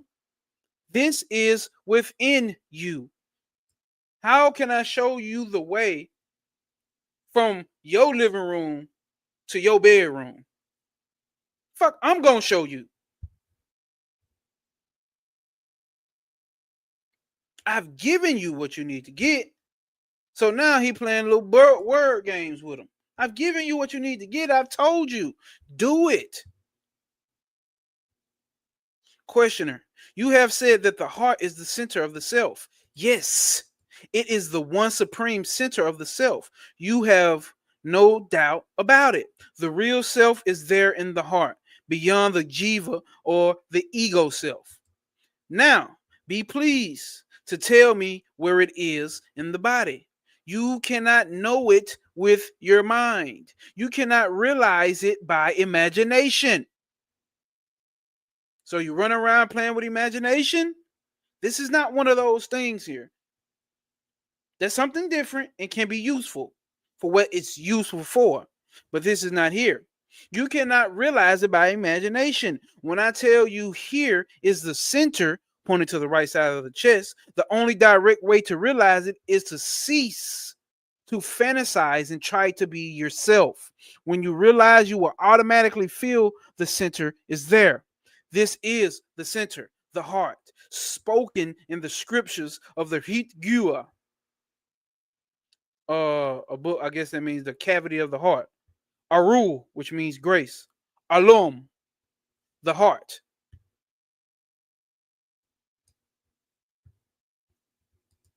So remember at the beginning, y'all need to remember that. What did we say at the beginning? What did he tell them at the beginning? That's not the center of the heart. He's giving it to people who is attached to the body. It's not the physical heart. It's not the real, or it's not the heart chakra. Neither. It's not the concept of the heart chakra, neither. He's just saying the source. So he does that and points to the heart, the middle of the chest, for those people who cannot get out of the identification with the body. So he will tell them to focus there. As you can see, he's having a hard time getting through to him, but it's okay. I got something for you. Right here, focus on his center. Focus on the heart.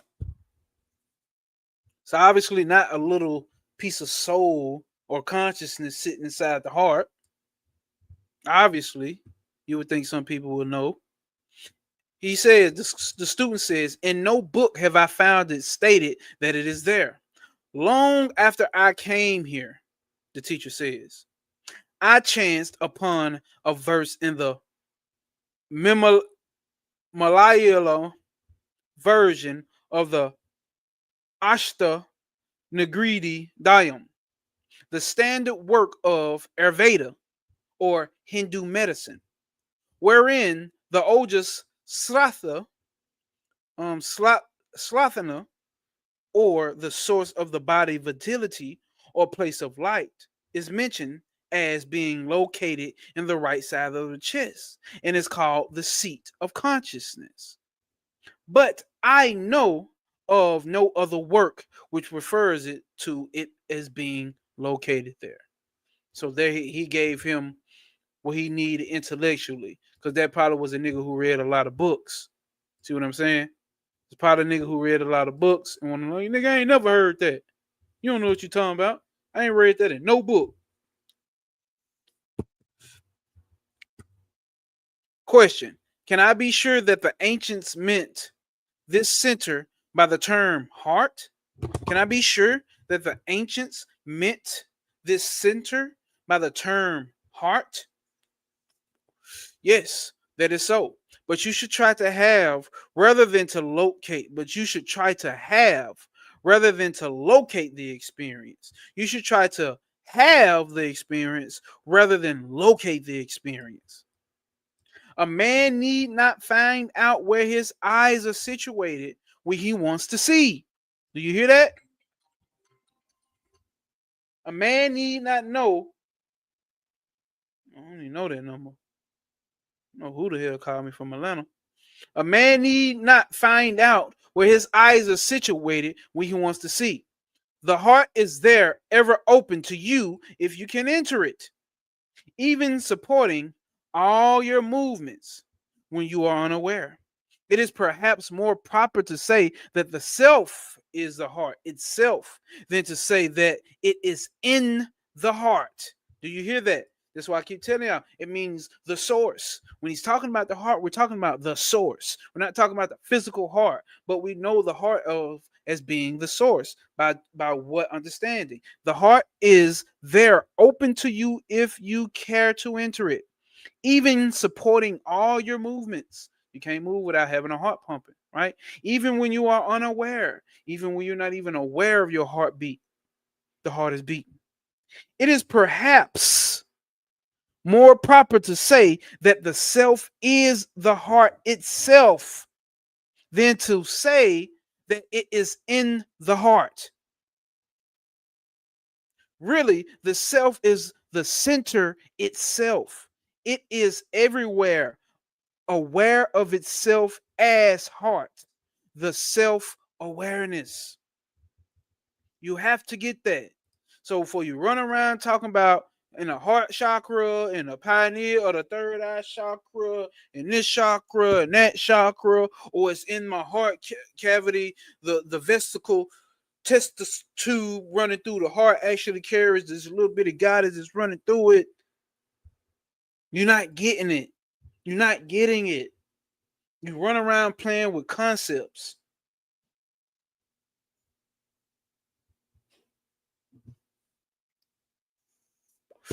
Yo, Brody. I know. I remember your face. I remember your face from on TikTok. You done came over to YouTube, bro. I appreciate you. That's mad love, bro. That's mad love. But no, it's not available in slides. It's actually the book called "Be As You Are," Ramana Maharshi. I'll put it up on the screen for you. Maybe you can find a PDF. I ain't able to do it this time right now while we reading, but that's the book. You find that, my boy, you have found a fucking gold piece, a gold masterpiece. And spiritual niggas will be mad at you if you start under if it clicks with you and you just get it and then you speak it to other people, boy, they gonna be mad as hell. You don't know what you're talking about. All right. Most definitely. Most definitely. Most love, bro. I'm glad you didn't join us too, for real. Cause this will go down there. TikTok ain't shit. TikTok ain't shit. We be on this motherfucker right here for hours. So let's go. Question. In that case, how can it be localized in any part of the body? This is what the student is saying. In that case, how can it be localized in any part of the body? Fixing a place for the heart would imply setting physiology limitations to that which is beyond time and space. So here we go. That is right. But the person who puts the question about the position of the heart considers himself as existing with or in the body. Is that not what we've been saying here? He has to tell niggas to focus on the heart for niggas who cannot wrap their mind around that they're not the body.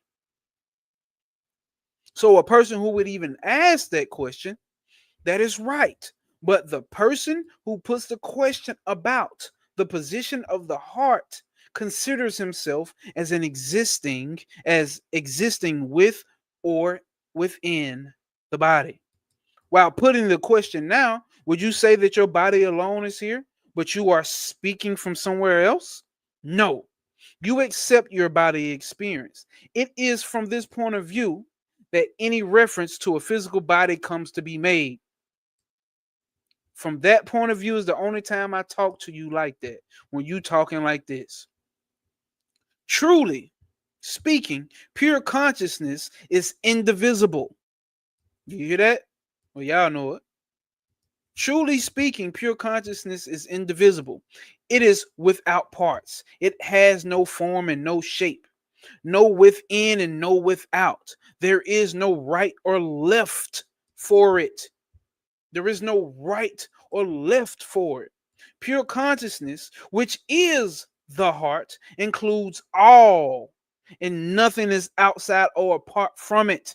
That is the ultimate truth. So you're not raising up no consciousness. You're not having a higher level of consciousness. You're not more conscious. Now we can talk about conscious, right? Because conscious and consciousness. So ness, when we add that ness onto it, we talking about like a raw version of being, like pure awareness, right? So when we get to adding on that, so I guess you can say I'm more conscious now of what's on the right side of my or what's going on behind me now because I turned around. But in this term of speaking of like this consciousness that we speak of here as being the ultimate reality, you're not raising up your consciousness. There are not different levels of consciousness. It has no form, no shape. There's no within and no without. There's no right or no left. There's none of that shit. There is nothing that is apart from it. There's nothing that is apart from consciousness. From the absolute standpoint, the heart, self, or consciousness can have no particular place assigned to it in the physical body. What is the reason? The body is itself a mere projection of the mind. You have to remember your body only exists in your mind. And the mind is but a poor reflection of the radiant heart, or it's a poor reflection of consciousness. That's what they call the mind, the reflected consciousness. It's like when you look in the mirror, it's a distorted reflection of you. That's not really you. When you look in the mirror, that's a distorted reflection. When you take a picture, that's a distorted reflection. How can that, in which everything is contained, be itself confirmed as a tiny part within the physical body, which is but an infinitesimal, phenomenal manifestation of the one reality? How? How can that in which everything is contained be itself confined as a tiny part within the physical body? You really think that? You niggas really think that? I know my niggas don't over here don't really think no shit like that. I know you don't think that.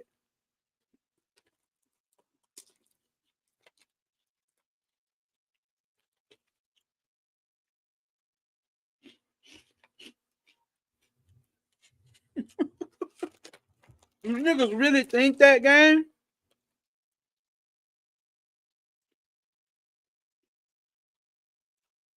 So when we saying nothing exists outside of me, we're not talking about this body.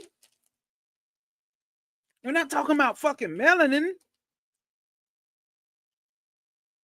When I say me, that's a substitute for I, not the lowercase I. We're talking about self. Capital S, self. We're talking about pure awareness. When I say me, nothing exists outside of me. Awareness.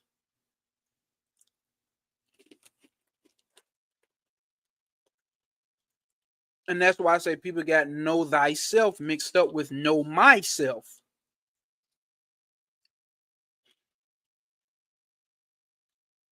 Don't worry, I'm here to clear that up. Clean that up. I'm here to clean that up. Help dust that up. Because the so-called spiritual community that I came up in learning it, you know what I'm saying? It was all about our history and shit.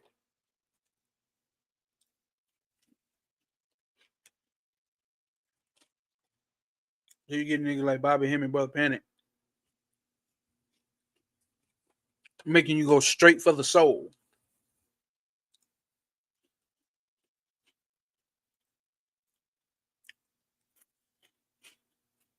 Let's get back to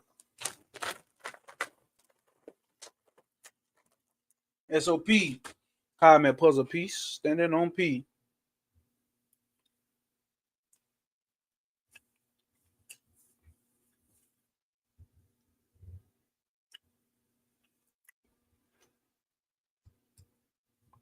Man, it's difficult at times to remember that the body is also outside of you. And I know what you mean. I know what you mean. So I ain't even gonna go that far. But yeah, I know what you mean. Basically, that you are not this body. That you are not this body. Because what actually happens, the body, since you are awareness, so like this box right here, this box is pure awareness, and the body exists inside of you, only on the inside of you. Whereas where we think we are, it's a paradoxical as nature, right? It's a paradoxical as nature. It's a paradoxical as nature when you figure out the body exists only in the mind. Tell me, how can you experience a body without the mind? How do you know? I'm not saying this to you, Cosmic Puzzle Piece. I'm just speaking in general now. How do you know that you have a body if you don't have a mind? How can you experience the body if you don't have a mind? Can there be a body without a mind? Can there be a mind without a body? Now, when we say body, we just don't mean your astral body, whatever other, your etheric body, your causal body, your mental body. Name all the planes. Can they exist without a mind? No, nigga. No. Answer. No, no, no. I remember you said, don't know thyself, be thyself. And that's what we're talking about. Because you're going to figure out there's nothing to know. All you can do is be. And that's what you've always been doing. But you thinking and using when I say you, I mean us as all of us. We're thinking and moving as if we are this body and this mind. But actually, this body and this mind is on fucking autopilot. It's doing what the fuck it does. And we are always observing it. But it's so subtle that we skip over it. We skip over it. It's so subtle we skip over this shit. Because it's right there in our face like this. Every moment. But we can't peep it. That we are actually doing nothing but observing. Actually, we're doing nothing. All we are doing is observing the thoughts, the emotions, the body, the so-called outside world, other people. What Bobby say, Cosmic Puzzle Piece, all that other shit ain't got shit to do with the soul. All that other shit ain't got shit to do with the soul. Goddamn soul. All that old bullshit ain't got shit to do with the goddamn soul. All that old bullshit bullshit ain't got shit to do with the goddamn soul. All that old bullshit ain't got shit to do with the goddamn soul. What my boy Don Tree just say? Mr. Eternally Shining. What'd he say? So subtle is complex if you overthink it. You're gonna think I keep saying y'all, you're gonna think yourself out of something so divine. Be the most divine shit happening. And you're gonna think yourself out of it. That's why people have problems with knowing when spirit is actually giving them guidance. Because they overthink themselves out of it. Panic used to get on our ass about that shit, man. You niggas so logical. Logic is needed. Intellect is needed for the body and the mind to carry out the rest of the actions needed.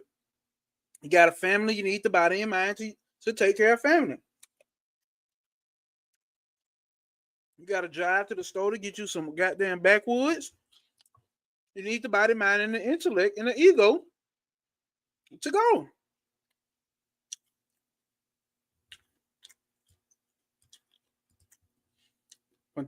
Pontificating and shit.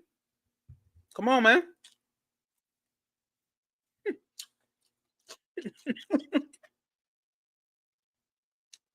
That shit is going to be there. But who the fuck is this I? Damn, y'all. Come on, let's continue. How can that in which everything is contained be itself confined as a tiny part within the physical body, which is but an infinitesimal, phenomenal manifestation of the one reality? Here we go. What do you say? But people do not understand this. They cannot help thinking in terms of physical body in the world. For instance, you say, I have to come to this ashram all the way from my country beyond the Himalayas. But that is not the truth. Where is coming in, where is going? Where is coming or going, or any moment, whatever, for the one all-pervading spirit which you really are. Do you get what he's saying here? It's like I've been telling you, the whole thing is about a switch of identification. So who and what is going if everything that could ever exist is nothing but consciousness? And that's what you are. So how can consciousness travel from itself to itself? This is why we say there is no spiritual journey. Because how is the self journeying from itself to itself? You're already itself. You are already the self. From that aspect, from that perspective, a spiritual journey is false. That cannot easily be accepted. I get it. I get it. I get it. You got some OGs and some very respectable people who have said different.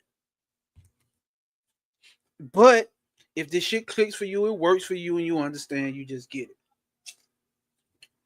From that perspective, yes, there is no journey. From the body and mind perspective, you're fucking right. We on a spiritual journey. Duh. Just like everybody else saying. Duh, we on a spiritual journey.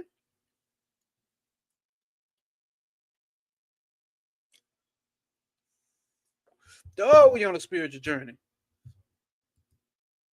You are always and have always been. You are, hold up. You are where you have always been, right? It is your body that moved or was conveyed from the place to place till it reached the ashram. Listen to what he said here. You are where you have always been. You got to underline it. You are where you have always been. It is your body that moved or was conveyed from place to place till it reached this ashram. This is the simple truth.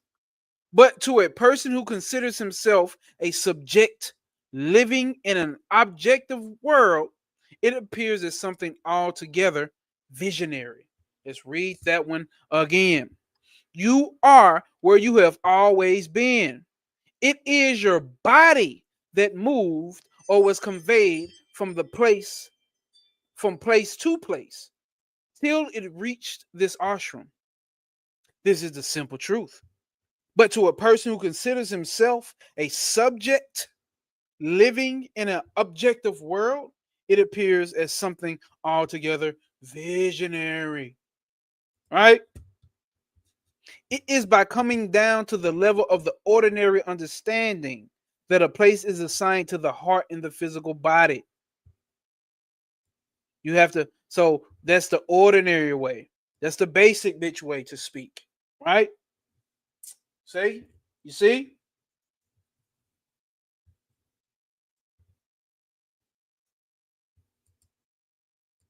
Right. Cosmic Puzzle Piece said that Coop said the mind cannot comprehend simple. The mind cannot comprehend simple. The mind wants complexity. The mind wants complexity. The mind fucking wants complex. No, it's just gotta be some more. I gotta do. You making this shit harder than what it is.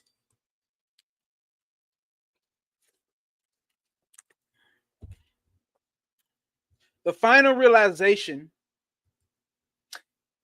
the Zero said, the final realization is everything is just a step stone to that realization. Sir Impeccable, what's up? Been doing a little ripping and running. What's up, SOP family forever? What's happening? What's happening? Stand on motherfucker in principle, Sir Impeccable. What's happening? They're subjective. The mind gonna always do too much. The mind gonna always do too much.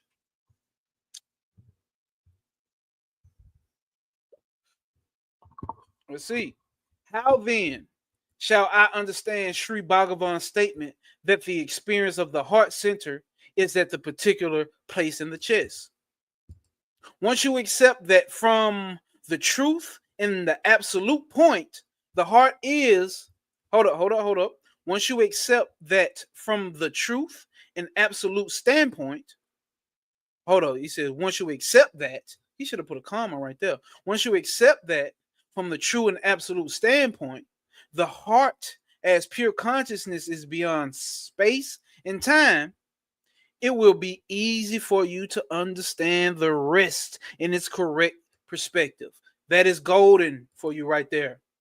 That is you. That is golden right there for you. That is golden right there for you. Once you accept that from the true and absolute standpoint, the heart, it basically that the heart is pure consciousness and is beyond space and time. It will be easy for you to understand the rest in its corrective perspective. This shit will become very easy to you. It's not easy to understand because you have not accepted. And that's what they talk about when they talk about the path of surrender. We'll get into that in the next chapter. The path of surrender. There's actually no difference. So all those who get mad at the Christians and stuff for surrendering, that's what the fuck you're gonna end up doing again. Watch this life or 20 more lives down a timeline. When you figure this shit out, you're gonna end up surrendering, buddy. You and that ego shit, I'm the God, I'm the God, I'm the God. Yeah, you is the creator of all the gods. With that mind of yours, nigga. That mind of yours, nigga. Which has been tricking you all a fucking long. Questioner. The heart is said to be on the right, on the left, or in the center. With such differences of opinion, hard to meditate on it. And here we go with this shit again. You are and it is a fact. You are, right? I am, right? You exist. That is a fact. Meditation is by you, of you, and in you. Do you hear that? Fubu. By us, for us, and in us. No diddy. Danya, a meditation is by you, of you, and in you. It must go it must go on where you are. It cannot be outside of you. So you are the center of meditation, and that is the heart. You think they took that easy? You think that was taken lightly? You see what I'm saying? Up here, he's trying to play this intellectual game, not on purpose, like he's trying to run game on them. But what he's saying here is he's trying to figure out the physical place in the heart to focus on. Bhagavan saying all this profound shit about how you're not the body, and he's trying to sit here and figure out, okay, so what place in the heart is it? That's the same thing when Travis Mays say, okay, but what color candle should I use? What? We just gave you all this shit, and you trying to figure out that shit? It must go on where you are. It cannot be outside of you. So you are the center of that meditation, a dhyana, and that is the heart. Doubts arrive only when you identify it with something tangible and physical. Do you hear that? Doubts arise only when you identify with something tangible and physical. Heart is no conception. Heart is no conception. Heart is no conception, no object for meditation, but it is the seat of meditation. The self remains all alone. The self remains all alone.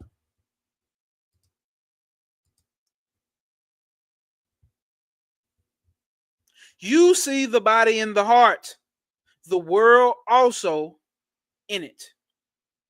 Hold up. You see the body in the heart, the world is also in it.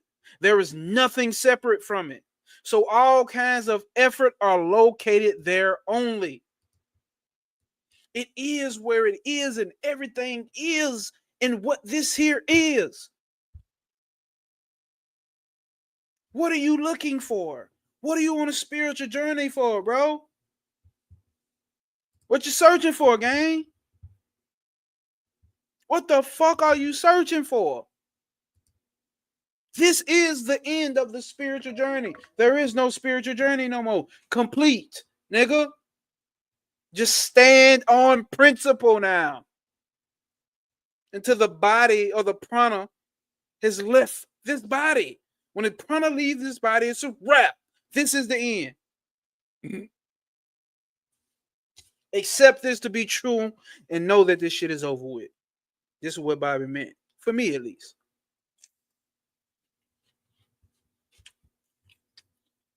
This shit is over because it never began.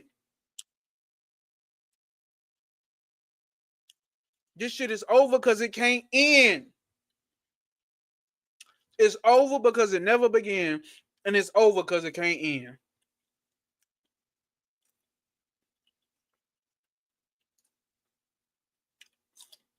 Come on, man.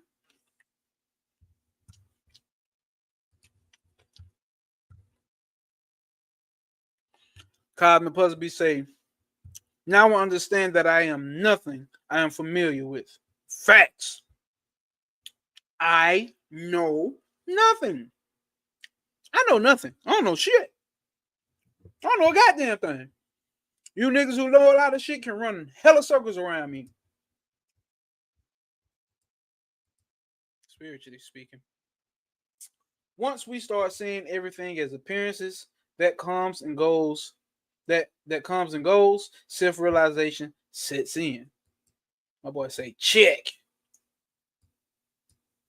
The searching is just as the mind seeker is tired.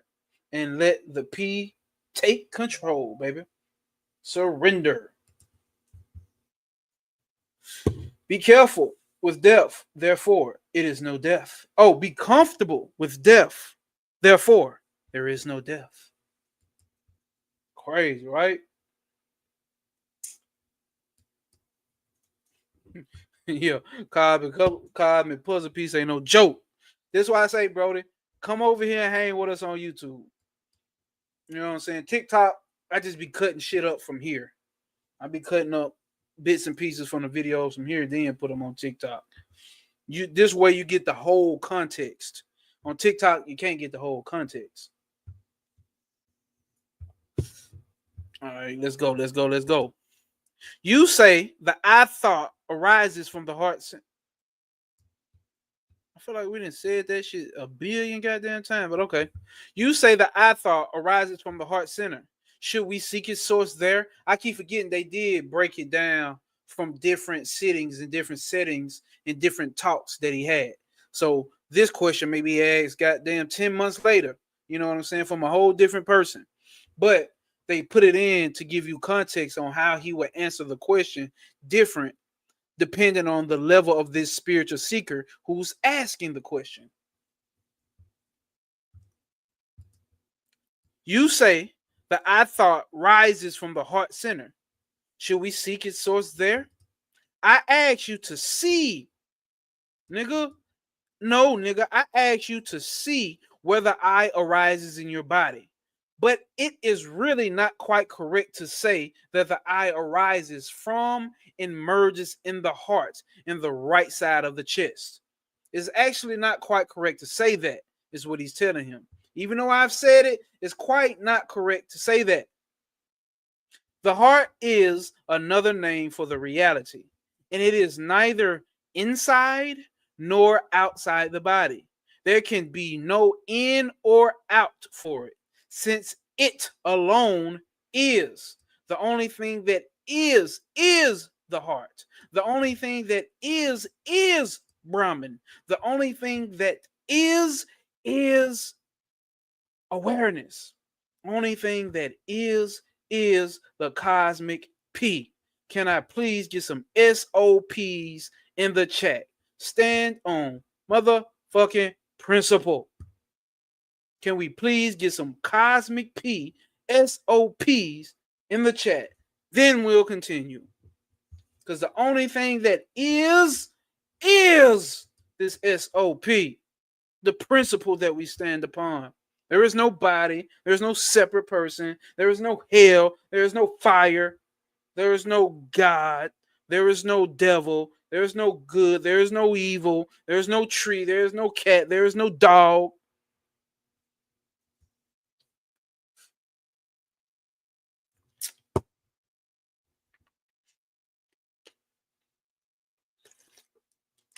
There's no Bobby Hemming. There's no Brother Panic. There's no Travis Majors. There's no Sir Impeccable. There's no Cosmic Puzzle Piece.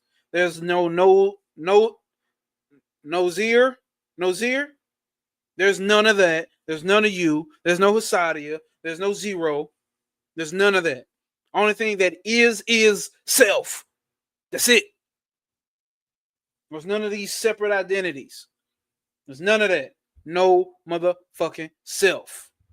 Come on now. SO motherfucking P, dog. SO motherfucking P, dog. SO motherfucking P, dog. No shelf, dog. Who the hell? Who the hell? Rough it up. What you gonna do? Don Tree. There's no motherfucking Don Tree. All that is isness. All that is the principle. All that is the self. Yes, it seems to be very fucking difficult. But at the same time, it's very fucking simple. Yes, that's the way it appears to the mind. Do not accept what the mind is telling you that is difficult. Don't accept that. If you accept that, then you're going to identify with that, and that will be what it is for you. Don't accept that.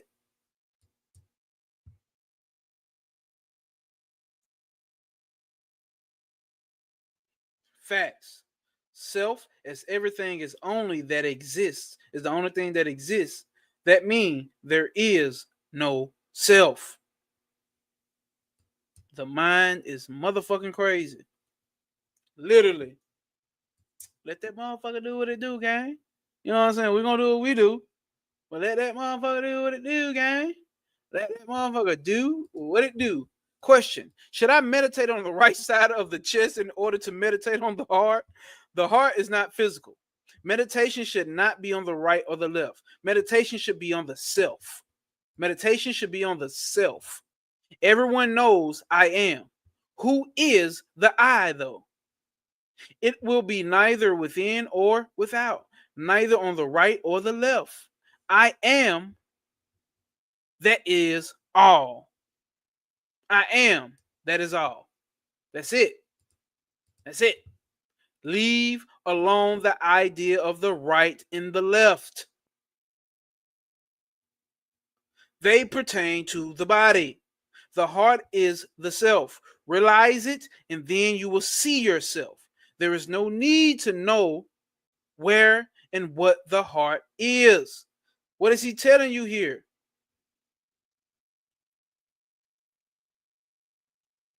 What is he telling you here? There's no need to be trying to decode all the deep shit. You don't have to be doing that. There's no need in trying to decode. Oh, well, these little orange sweet balls represents the sweet nectar of the knowledge of self from Ganesh, and the little rabbit means, and the little what's the name means this, and the orange actually has an alignment with the school of thought that they were in, and then the blue, and then the wreath that he put around his neck that actually means, and then the lotus flower actually. Hey man, hey man, hey man, hey man. You can't sing, motherfucking Skip. Ain't that about a bitch? Ain't that about a some of my bitch? You can't sing, Skip. Nigga, chill. That's cool shit, though. Not gonna lie to you, is it cool shit? Fucking cool shit to be able to know all of that. But that ain't got shit to do with the self. It does, in the sense that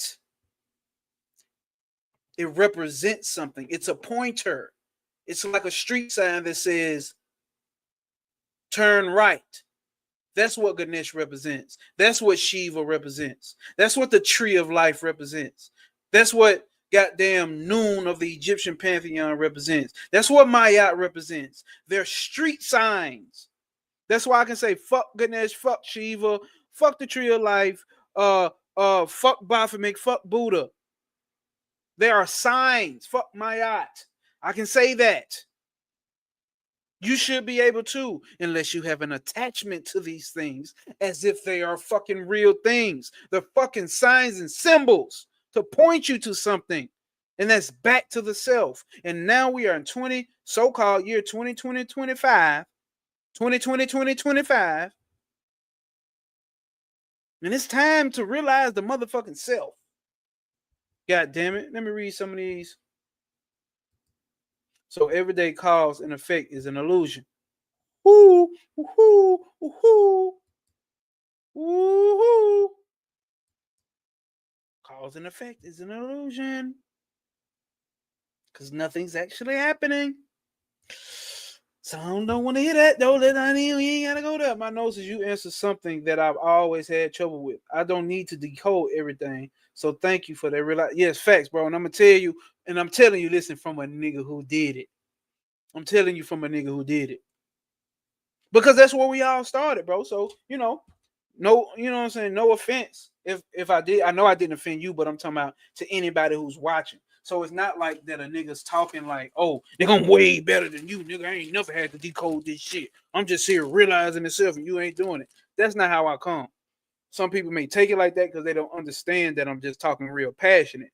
But I am telling you from a nigga who comes from that, right? To decode all of that shit. But eventually that shit ends. Remember when Panic talked about Bobby Hemmett? He said, I mean, he used to get on the phone with Bobby, like, yeah, man, why you don't do this no more? Why you don't do that no more? Panic said that Bobby told him, oh, that was Bobby Hemmett, the researcher. That was a different phase. That was Bobby Hemmett, the researcher. Nigga. You gotta grow up out of that. But once you get done doing all this research and shit, what have you actually found out, nigga? And what you have found out from this research is what you should be. And what I have found out from this research is not more fucking research, but shit that points me right back to self. That lands me, that slaps me on a platter right back into self. Knowing that I, which is getting slapped on the platter, is the actual platter itself and the one slapping it on the platter. Game over. Like flip, nigga. Yeah, don't you say Ganesh just wanted to put that shit on, twin. Come on now. As Trav said yesterday, all these energies are similar to the connection with the self. Facts. Facts. Because we are them without being.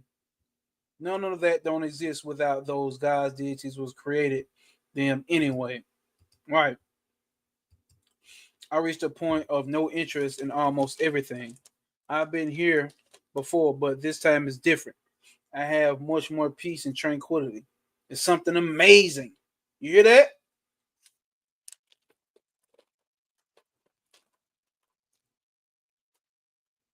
That's what this information should be doing to your life. And a lot of the spiritual information that we get, and I mean just general, right? In general, a lot of the spiritual information can leave your mind disturbed because you can have a lot of shit to worry about and a lot of shit like, oh man, I gotta learn this, I gotta learn that. Damn, I gotta get to this level, I gotta get to that level, I gotta learn this concept and learn that concept. I don't know these concepts and I don't know these signs and I don't know these symbols. So damn, I'm behind. I gotta catch up. We may be thinking we're advancing because we're doing a lot of shit. Get caught up in doership.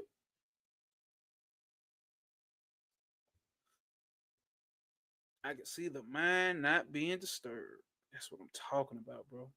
That's what I'm talking about. I can, come on, same here, zero.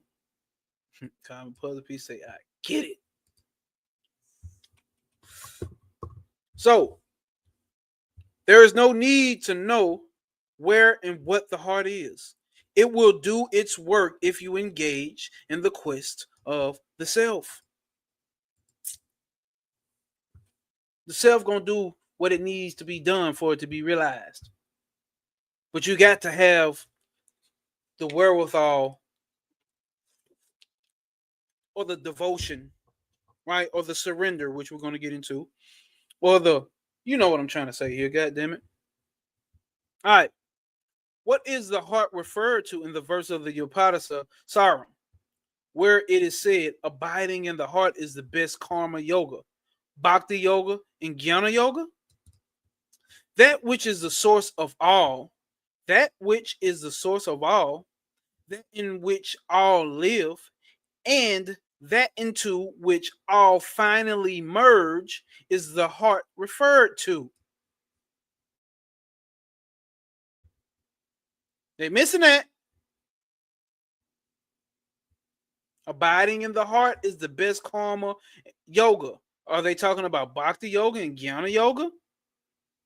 No, nigga. That which is the source of all, that in which all live, and that into which all will finally merge is the heart that's referred to. So what is his answer back to that?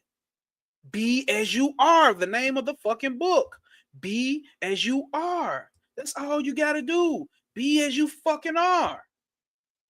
Be as you are, bro. You are already that. Nigga. Question: how can we conceive of such a heart? Why should you conceive of anything? You have only to see from where the eye springs. Nigga. I told you, nigga. You don't gotta see shit. Quit worrying about seeing spirits and seeing gods and goddesses and seeing lights flashing in your eyes and shit. You worrying about the wrong thing. Your eyes already deceive you. We know this. Look for that I and see where that I comes from. The ego. Search out that ego. Look for that ego and see where that comes from. That from which all thoughts of embodied beings issued forth is called the heart. All descriptions of it are only mental concepts. Y'all know who I like to go in on that on concepts. My nigga Maharshi said he gonna bust them. You come to him with all these spiritual concepts, I'm gonna bust them bitches down. Either you gonna hate me or you gonna love me. But it don't matter because I don't exist type shit. Start getting like that on y'all ass. That from which all thoughts of embodied beings issue forth is called the heart.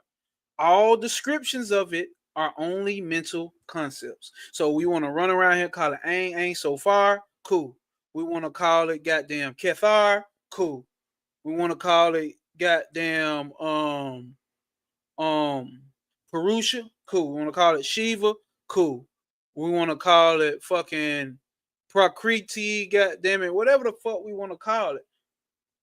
We want to call it Mayat, you know what I'm saying? We want to call it Heru, Osiris. We want to call it Olodumare. You know what I'm saying? Nzabi, Nzembe. What do you want to call it? You want to call it God?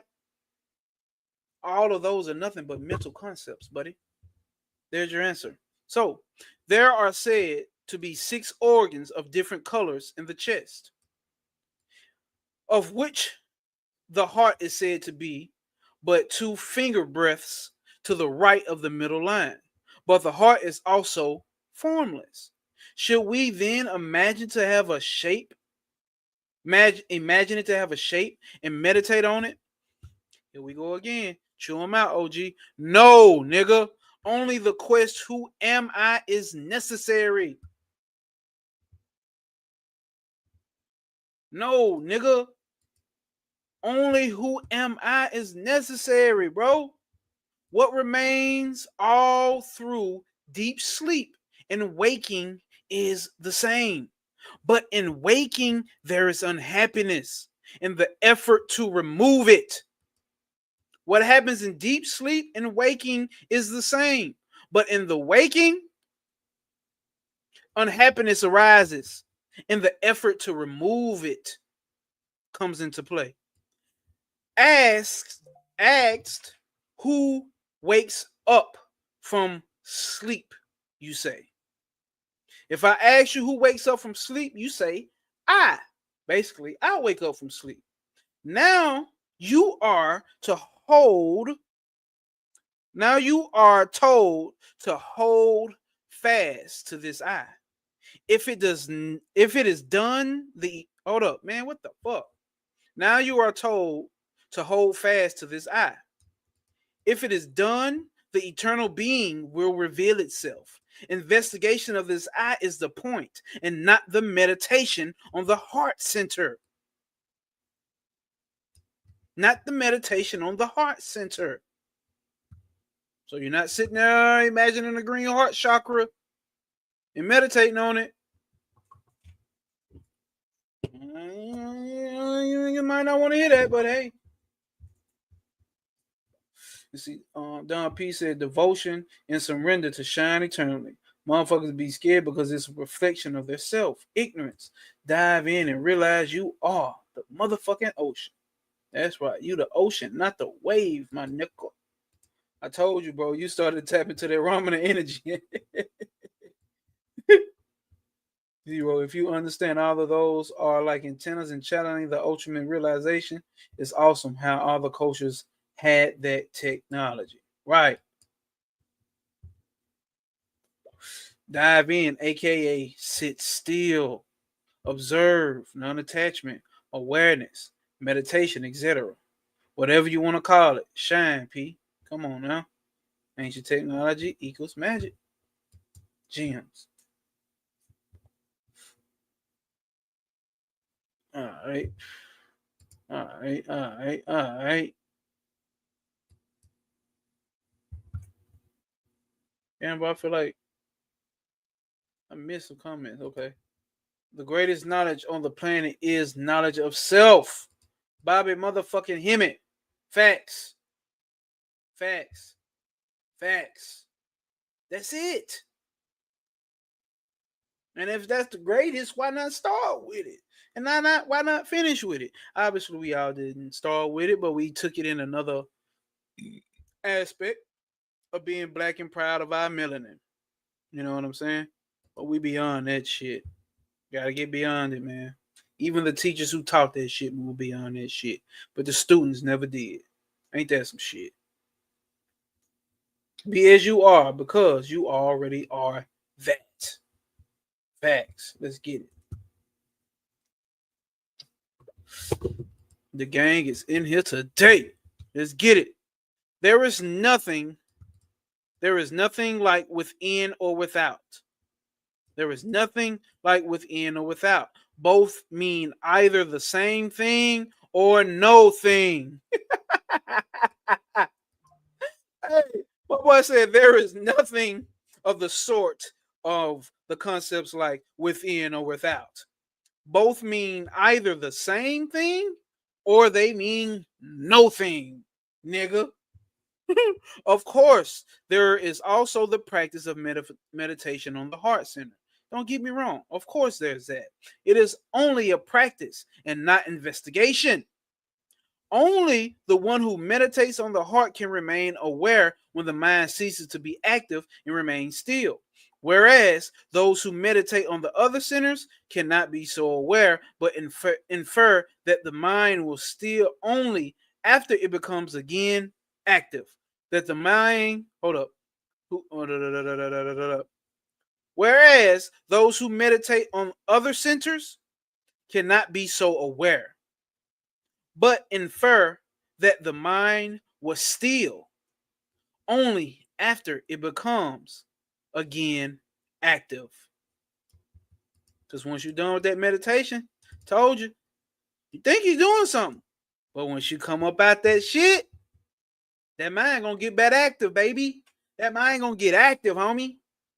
I'm trying to get active, blood. What up, blood? I'm trying to get active, blood. You niggas ain't active, blood.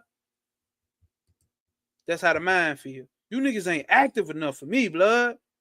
Get active, blood.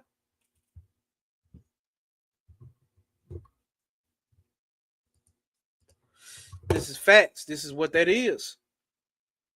This is why Panic started snapping on niggas. Cut the bullshit, man.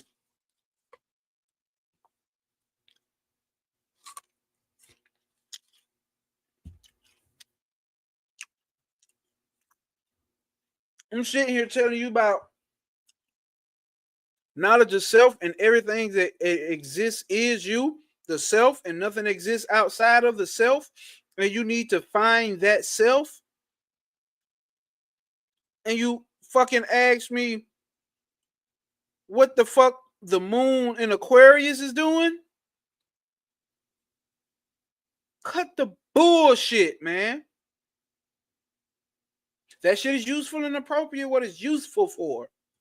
But are you not paying attention to what the fuck we doing here? Nigga, you don't walk in fucking pre-calculus and ask how the fuck do you make a peanut butter jelly sandwich? Peanut butter jelly sandwiches are useful. Peanut butter fucking jelly sandwiches are useful. But not in class for fucking pre-cal. You little bitty bitch.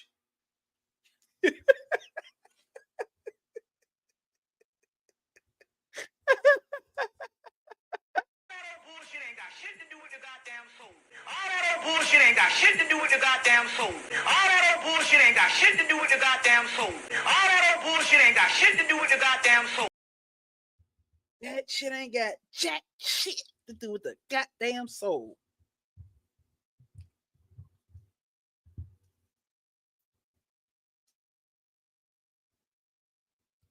Facts. Facts, Don Tree. Exactly like that. Just like that whole rat situation played out. Both of them mean the same thing or nothing.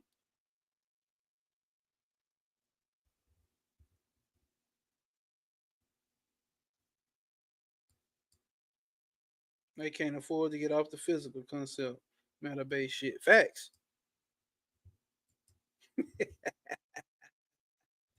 Hey, bitch, what is you in pre-cal asking how to make a motherfucking peanut butter jelly sandwich for? We in pre-cal.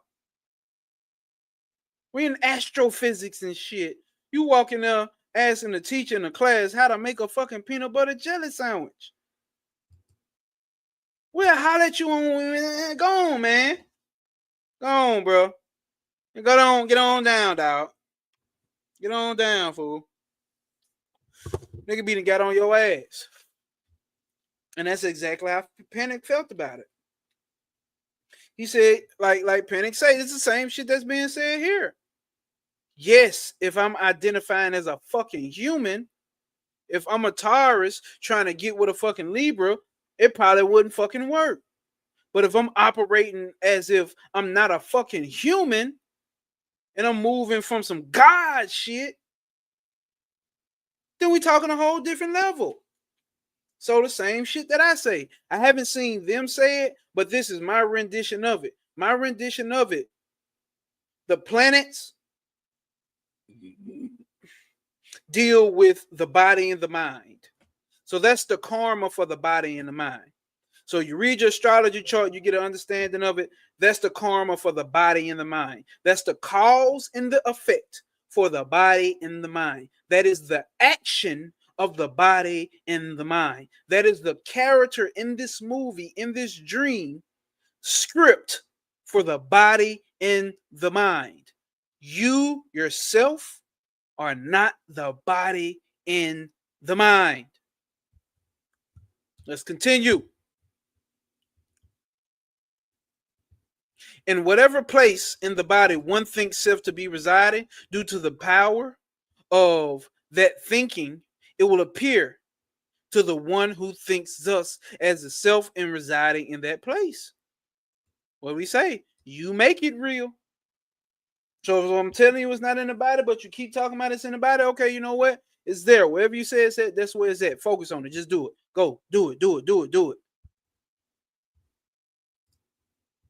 However, the beloved heart alone is the refuge for the rising and subsiding of that I. Know that though it is said that the heart exists both inside and outside, in absolute truth, it does not exist both inside and outside, because the body, which appears as the base of the differences of inside and outside, is an imagination of the thinking mind. Do you get how you can get these paradoxical natures of these fucking statements? We can say it's in the heart center, and we can say it's on the inside. Go within. What do you mean what do we mean when niggas keep saying go within, though? You see what I'm saying? Do you think you actually going within? Because there is no within. There's no in. There's no outer. It's only here or whatever the fuck. It's only nowness. It's only it is as it is, nigga. But that's just meant to help give some direction. It's meant to tell you to stop focusing on so-called what you perceive with your senses when we say go within. It's not a literal going within. This is the same shit. He didn't just say that. I'm saying that because I understand it. If you get a different one, perfectly fine. Let's go. So, heart, the source, is the beginning, the middle, and the end of all. Heart, the supreme space, is never a form. It is the light of truth. Woo! Bring them out, bring them out. That's the end of chapter 6. We at the house here. T.I. Let's see. Tools are tools and are helpful, but you need to understand how and when to use them. And when they can't function, because you can't use a knife to cook a fucking egg. When are they useful? Inappropriate. Facts. And people said, clear it, bro. It's different. Vishnu playing as a human than a human playing as motherfucking Vishnu. Woo!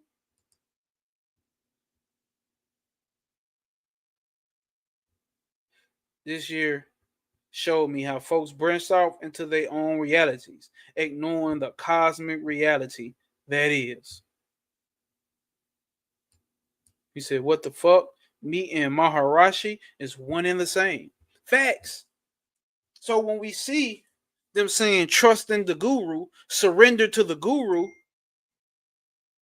you're going to miss it if you're thinking the guru is a person. You see what I'm saying?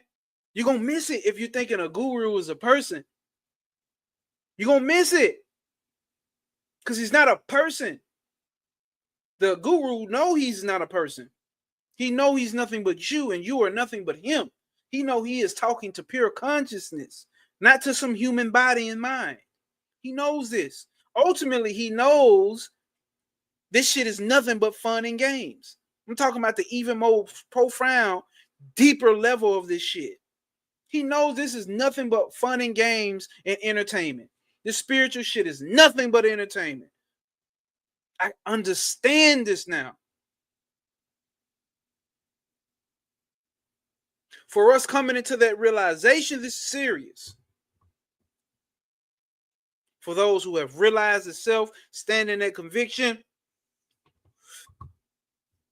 and so-called seem to be a guru,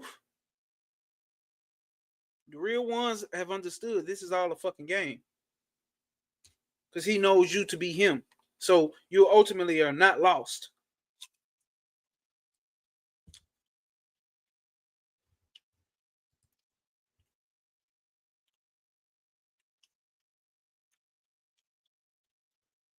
You said, you know, the dreams where you fall off a cliff, you don't panic. That's self-realization. God damn. You said, bro, get into the essence of it. Did I just read Cotton Puzzle P chapter? Said the next chapter is called Surrender. It's finna go down, player. Finna go down. Spiritual niggas don't like that shit. I ain't surrendering to no God. Lack of understanding.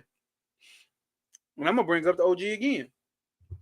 Remember, Panic told us the same shit. I forgot he was dividing around in the spiritual plane, astral plane, whatever, and ran into one of them gods. And he was on his pure ego shit, like he ain't surrendering, bound down to no God. Found out his ass had to, because it wasn't about you being lesser than them. It's about you respecting and seeing them as you. And if you are all of this, all you were doing is so-called surrendering to yourself, you idiot.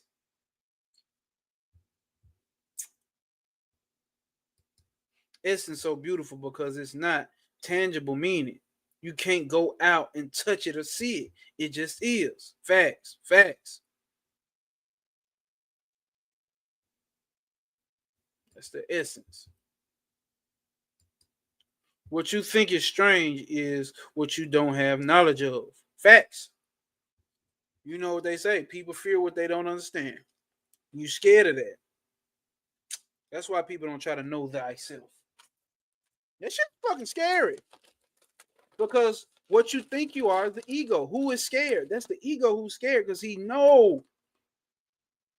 That's some shit I don't know about. We gonna fuck around and what we gonna do when we get knowledge of self? Like we ain't gonna eat Cheetos no more. Like where do we go? Like what are we gonna eat? Why do we dress?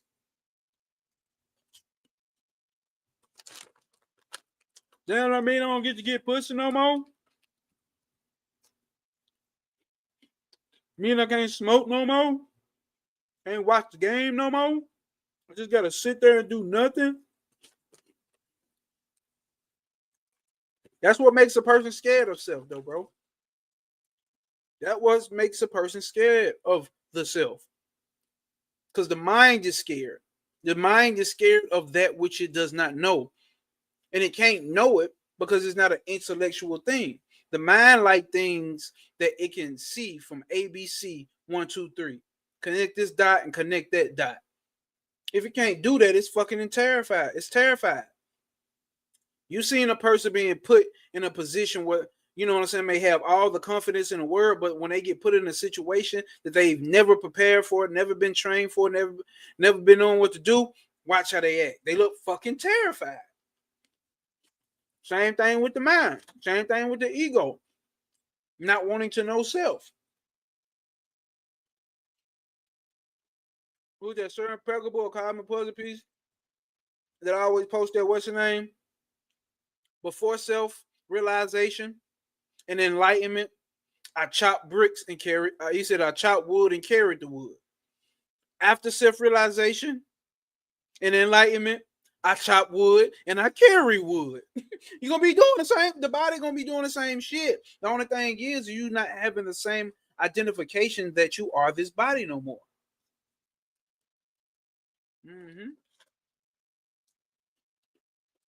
Forever can't fathom eternity. Come on now, Don. Come on now. Don't talk to him like that now.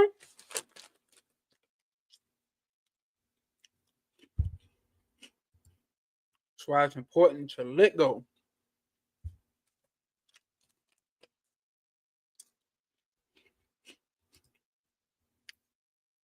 Meaning, if you were aware of the numberless amounts of life you existed as you existed as you shrink or compartmentalize, creating pocket dimensions and creating names for them, like depression, high, or happiness. Come on now. Come on now. God damn it.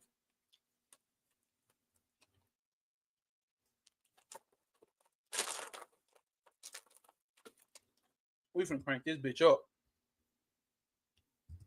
Let me get one more chip. Let me get one more chip, nigga. 1, 2, 3.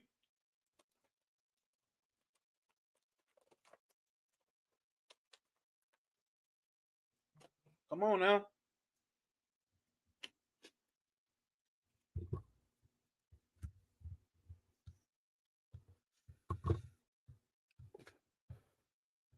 Hope y'all ready. We got, let's see, 1, 2, 3, 4, 5, 6, 7. 7 more pages.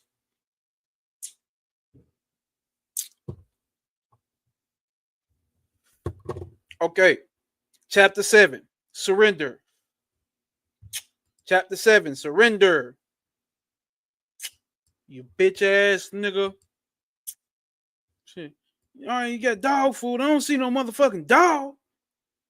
Dog on the bed. You lucky he ain't bite your ass when you came in. You the dog, motherfucker. R.I.P. Bernie Mac, man. Live forever, Mr. Mac. Mr. Bernie Mac. Nigga dressed in black. All right, chapter 7. Many of the world's religious traditions advocate surrender to God as a means of transcending the individual self, right? Sri Ramana accepted the validity of such an approach and often said that this method was as effective as self-inquiry. Traditionally, the path of surrender is associated with the dualistic devotional practices, but such activities were only of secondary importance to Sri Ramana. Instead, he stresses that true surrender transcended worshiping in a subject-object relationships, since it could only be successfully accomplished when the one who imagined that he was separate from God had ceased to exist. So there's the ultimate difference already. To achieve this goal, he recommended 2 distinct practices. Let's see. 1, holding on to the I thought until the one who imagines that he is separate from God disappears. All right. 2, completely surrendering all responsibilities for one's life to God or the self. Ooh. For such self-surrender to be effective, one must have no will or desire of one's own, and one must completely be free of the idea that there is an individual person who is capable of acting independently of what we call God. The first method is clearly self-inquiry, masquerading under a different name. Sri Ramana often equated the practices of surrender and inquiry either by saying that we were different, names for the same processes, or that there were only two effective means by which self-realization could be achieved. This is quite consistent with his view that any practice which involved awareness of the I thought was a valid and a direct route to the self, whereas all practices which didn't were not.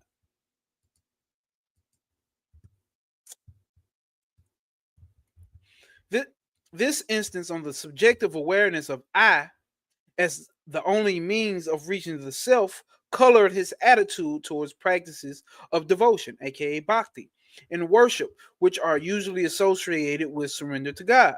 He never discouraged his devotees from following such practices, but he pointed out that any relationship with God, devotee, worshiper, or servant, etc., was an illusionary one, since God alone exists. Get what he's saying here? So anything that you're working with some God, anything that you're doing a ritual sacrifice for some God, that's an illusion.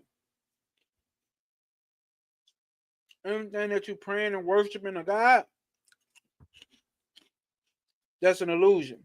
Because God alone exists. And what would that make you? True devotion, he said, is to remain as one really is. True, listen.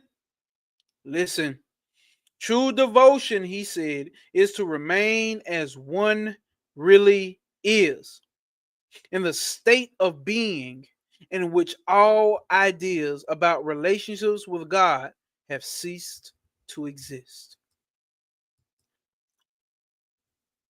Why would your relationship with God cease to exist? Think about that.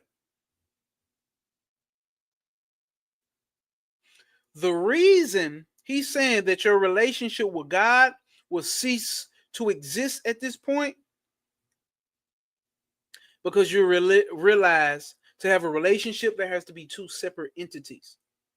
But if there's not two separate entities and it's only God, what relationship? What relations?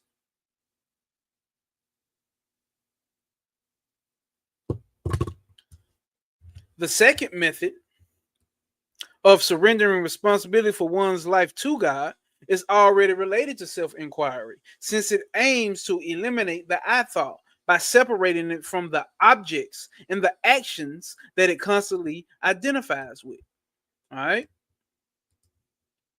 In following this practice, there should be a constant awareness that there is no individual I who arts or desires.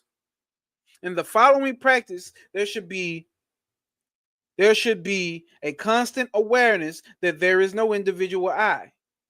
In the following practice, there should be a constant awareness that there is no individual I who starts or desires, who arts or desires, that only the self exists and that there is nothing apart from the self that is capable of acting independently of it.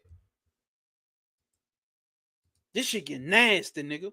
When following this practice, whenever one becomes aware that one is assuming responsibility for his thoughts and actions, for example, I want or I am doing this, one should try to withdraw from the mind from its external context and fix it in the self. Let's read this again. This is very important. When one following this practice, whenever one becomes aware that one is assuming responsibility for thoughts and actions. When one is assuming responsibility for his thoughts, his or her thoughts, or his or her actions, for example, when a person is saying, I want or I am doing this, one should try to withdraw the mind from its external contact and fix it in the self. This is an damn, y'all know I can't say the words. An analogous to transfer to the transfer of attention which takes place in self-inquiry when one realizes that the self-attention has been lost. In both cases, the aim is to isolate the I, thought, and make it disappear in its source. And make it disappear in its source. The goal is to make it disappear in its source.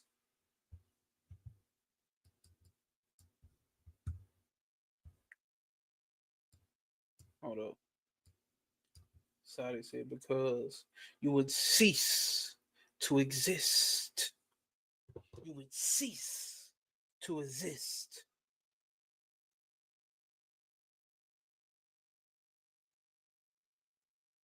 Come on. We in here talking.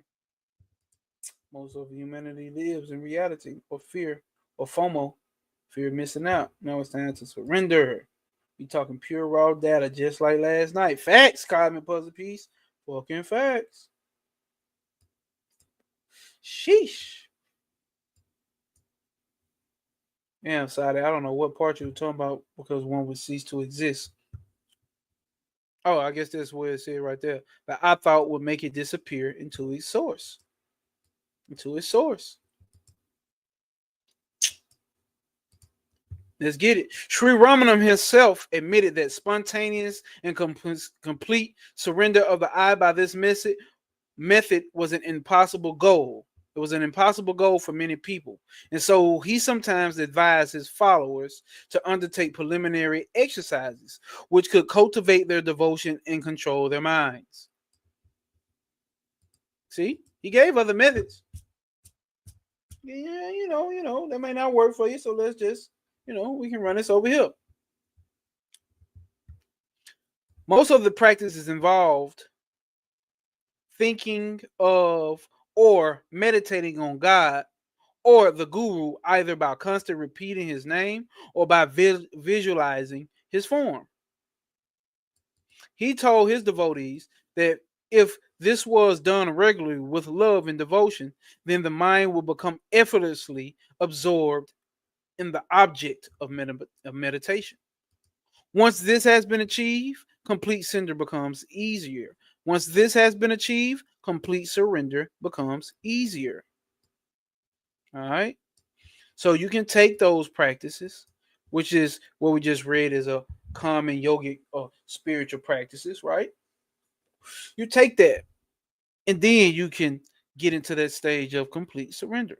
The constant awareness of God prevents the mind from identifying with their objects. The constant awareness of God prevents the mind from identifying with the objects. Do you just think about this shit when you're going through some shit? Do you just think about this shit when we live on YouTube? Do you just think about this shit? You know what I'm saying? When whatever? Or is it constant? The constant awareness of God prevents the mind from identifying with other objects and enhances the conviction that God alone exists. I tell you right now, I can't shake this shit. I can't shake this shit, Jack. You know what I'm saying? That don't mean I always got to sit there and let my mouth run with people. I don't have to sit there and let my mouth run with people and talk about this all day to people. I can have regular conversations like a regular fucking human being. I blend in quite well. But this is always on the back. It's always the background. It also produces a reciprocal flow of power or grace from the self, which weakens the hold of the I thought and destroys the vasanas. Remember, we talked about vasanas last night, right? And it destroys the vasanas, which perpetuate and reinforces its existence. Oh my God, let's read that again. The constant awareness of God or the self, right, prevents the mind from identifying with other objects and enhances the conviction that God alone exists, the self alone exists, consciousness alone exists, the cosmic P alone exists. It also produces a reciprocal flow of power or grace from the self. So you're getting a reciprocal flow from self, which weakens the hold of the I thought and destroys the vasanas, which perpetuate and reinforce its existence. Eventually, the I thought is reduced to manageable proportions. And with a little self attention, it can be made to sink temporarily into the heart. Remember, not the physical heart, but into the heart. Consciousness, the self. As with self inquiry, final realization is brought about automatically by the power of the self. So, will it take time? Fucking right, it's going to take time. In a reality of the mind, yes, it's going to take time. But in the ultimate reality, it's not taking no time. It's already right there. Matter of fact, it's never not there. Matter of fact, all that is there is it, the self. When all the outgoing tendencies of the mind have been dissolved in the repeated experiences of being, the self destroys the vestigial I thought so completely that it never rises again. The final destruction of the I takes place only if the self surrendered has been completely motiveless. If it is done with a desire for grace or self-realization, it can never be more it can never be more than partial surrender. He says, if it is done with a desire for grace or self-realization, it can never be more than a partial surrender. A business transaction in which the I thought makes an effort in the expectation of receiving a reward. Watch for yourself. If you're doing it so you can have blessings from God, if you're doing it so you can have spiritual powers, it might not work out well for you. Remember that. Might not work out well for you.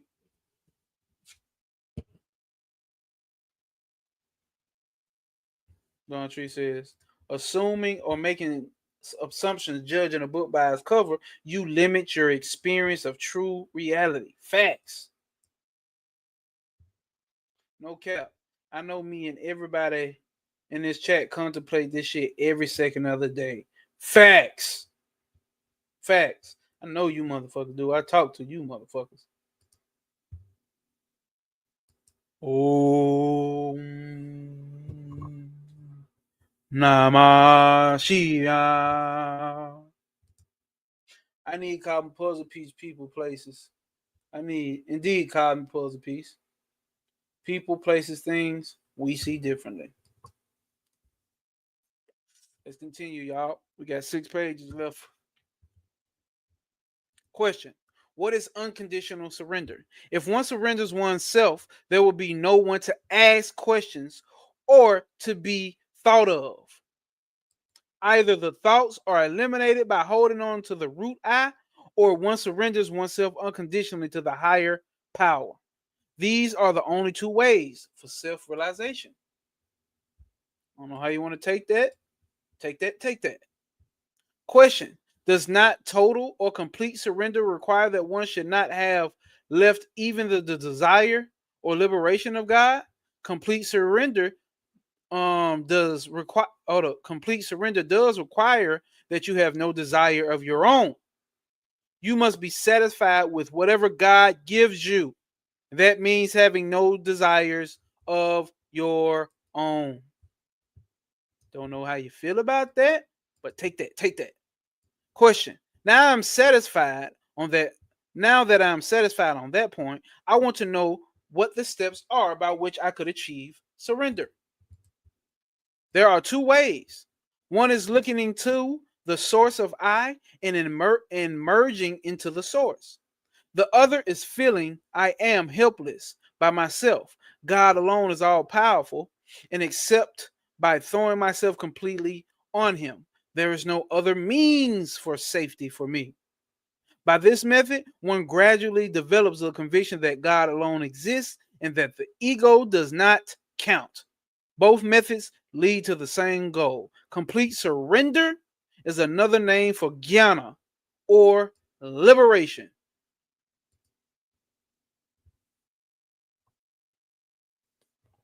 Hey, man, what did Sir Impeccable just say? Listen, when you're dealing with this has nothing to do with making a huge financial leap in your life. This has nothing to do with that. This here is whatever the mind body going to do with money and receive money that it's going to receive, it's going to receive it. It's going to receive it. This ain't doing no rituals to get no goddamn money. This ain't doing no rituals to get your TikTok views up. This ain't changing your life financially. Self-realization, not. Am I saying, listen, you got to get what I'm saying. Am I saying don't do rituals to have money? No. Am I saying don't work a job to make money? No. Am I saying don't work a job or create a business or become self-employed or entrepreneur? Fuck no. Why would I say that? You know what I'm going to say? Because you are not doing none of that any fucking way. So what's the point of telling you not to do it? You're not doing it. I'm not doing it. The body and the mind is doing that. Nature is doing that. Not you, the real you. Understand that. You can't understand that? I don't know, man. I find surrender is easier. I want to adopt that path. By whatever path, by whatever path you go, you will have to lose yourself in that one. You hear what he said? By whatever path you go, you will have to lose yourself on that one. Surrender is complete only when you reach the stage, thou art all, and thine will be done. Is that what we just said? It'll be done. That shit'll happen. That shit gonna happen. That's why I look at it from a perspective of what obstacles could apprehend you. I've completely surrendered to the point I don't know what's going to happen. And honestly, I'm not really wary. I know the mind may get wary, but I know that's an illusion. I don't believe that shit when the mind tries to get wary. I know that there are no obstacles. That's what my intuitive knowing is. My intellectual mind, that motherfucker is trying to get worried when things don't seem to go as planned. The state is not different from jnana, right? Which is what we're talking about, Advaita Vedanta or jnana yoga, right? That state is not different from jnana. In Soham, the affirmation of I am he, there is Dvaita, dualism, Advaita, or Dvaita, which means dualism. In surrender, there is Advaita, non-dualism. So when you're using affirmations, that's dualism. In surrender, there is non-dualism. In the reality, there is neither Dwaita or Adwaita, but that which is. Surrender, there is no Adwaita or an Adwaita. It's only that which is what he just said. Surrender appears easily because people imagine that once they say with their lips, I surrender, and put their burdens on their Lord, they can be free and do what they like. But the fart is, he said, but the fart is that you can only have no likes or dislikes after you surrender. Your will should be completely non-existent. This is gonna be hard, especially for us in America, boy. Your will should be completely non-existent. The Lord's will taking its place. The death of the ego in this way brings about a state which is not different from jnana. So by whatever path you may go, you must come to jnana or oneness. No matter which one you go to, you're gonna have to come back to oneness. What is the best way of killing the ego? To each person, that way, that way is the best, which appears easiest or appeals most. All the ways are equally good, as they lead to the same goal, which is the merging of the ego into the self. What the bhakti or the devotee calls surrender, the man who does vicharya calls jnana. But both are trying only to take the ego back to the source from which it sprang and make it merge there. Question: cannot grace hasten such a competence in a seeker? Lord, leave it to God. Surrender unreservedly. One of those things must be done. Either surrender because you admit your inability to require a higher power to help you, or investigate the cause of misery by going to the source and merging into the self. Either way, you will be free from misery. Choose one. What feature say it's hard to choose one? Smoking no good back in, I can't feel my lung. Green like the shooters is already done. You gotta just know this shit is already done. Or take your ass back and question who the fuck is that I? Why though? Because God never forsakes one who has surrendered. Self will not forsake you. What is the drift of the mind after surrender? Hey, look how I hit him back with the answer to this question. The question said, What is the drift of the mind after they have surrendered? Oh, is the surrendered mind raising this question?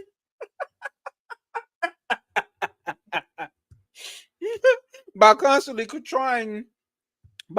desiring to surrender, I hope that increasing grace is experienced. Surrender once for all and be done with desire. So long as the sense of doership is retained, there is a desire. That is also personality. If this goes, the self is found to shine forth pure. Where my boy Don Tree at? Shine forth pure. The sense of doership is the bondage and not the actions themselves. Do you hear that? It's not what you do, it's what you believe you do. Check that. It's not what you do, it's what you believe you do. It's the sense of doership that is leaving you bound. and not the actions himself. It's not about the body doing this and the mind thinking that. It's the belief that you are the one doing it. Be still and know that I am God. Here, stillness is total surrender without a vestige of individuality. Stillness will prevail, and there will be no agitation of the mind. Agitation of the mind is the cause of desire, the sense of doership, and personality. If that is stopped, there is quiet. There, knowing means being. So when you get to that point, knowing means being. It is not the relative knowledge involving the triads, knowledge, knowing, and known. Do you hear that? This is the knowledge of self we have been talking about here. Once you get to that point, you figure out that knowing means being. So it means being thyself.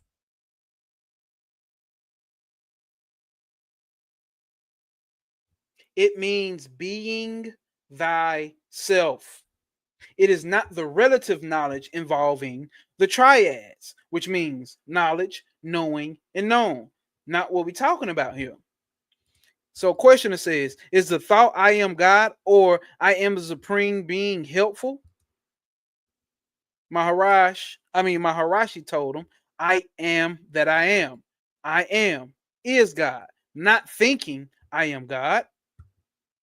Do you hear that? Not thinking I am God. Along those lines, we're on a question what he just said. Realize. You need to realize that I am and do not think that I am. Know I am God. It is said, and not think that I am God. Do you hear this? Know that I am God. Not think I am God and completely run around here talking about I'm God, I'm God, I'm God, I'm God, I'm God, I'm God, I'm God, I'm God. You need to know I am God. And in this case, what does knowing mean? Be that God. With your melanin and shit. All talk of surrender is like pinching brown sugar from a brown sugar image of Lord Ganesh and offering it as a food offering to the same Lord Ganesh. So you're gonna take some of this sugar, pinch some of that, these little what's name balls. You're gonna take it from Lord Ganesh and then give it back to him and tell him, here you go, that's an offering. Or it's like you reaching in my pocket and stealing my money out of my pocket in my face and then give it to me, say, there go that money I owe you. What? You say you offer your body, soul, and all possessions to God. Were they yours that you could offer them? Do you even own these bodies, nigga? Take your headphones off. Do you even own these bodies, nigga? What body do you own, nigga? Put your paperwork on it. Yeah. Show me you own it. At best, you can only say, I falsely imagined till now that all these which are yours were mine. Now I realize they are yours. I shall no more act as if they are mine. This knowledge that there is nothing but God or self, that I and mine don't exist, and that only the self exists, is jnana. It is knowledge. Thus, there is no difference between bhakti yoga, devotional yoga, and jnana yoga, the yoga of knowledge. Bhakti is jnana, mata, or the other mother of jnana. Question: men of the world that we are, we have some kind of grief or another and do not know how to get over it. We pray to God and still are not satisfied. What can we do? His answer sounds just like what you would say from a Christian. Trust God. Questioner says, we just surrender, but still there is no help. Yes, if you have surrendered, you must be able to abide by the will of God and not make a grievance of what may not please you. Yes, if you have surrendered, you must be able to abide by the will of God and not make a grievance of what may not please you. Things may turn out differently from the way they look apparently. Apparently. If you sin from thinking like a human, you're not gonna get it. Why do I end these live streams every time and say you always get the opportunity to observe your one-sided ass opinions, your one-sided ass thoughts? I'm not telling you this for no fucking reason, bro. This ain't some cool shit to say to get you all happy and get your juices flowing. Like, yeah, no way, it's cool. He's a real good person. Fuck that. Fuck that, nigga. Yes, if you surrender, you must be able to abide by the will of God and not make a grievance of what may not please you. Can't get that car you want? Sorry. Why you grieving? You talking about what you can't, you know what I'm saying? You supposed to be standing on the P. You know what I'm saying? Can't get that $1,000 pair of shoes you want, goddamn it. So okay, what? You pull up at goddamn the restaurant you want to get in their clothes, goddamn it, okay, so what?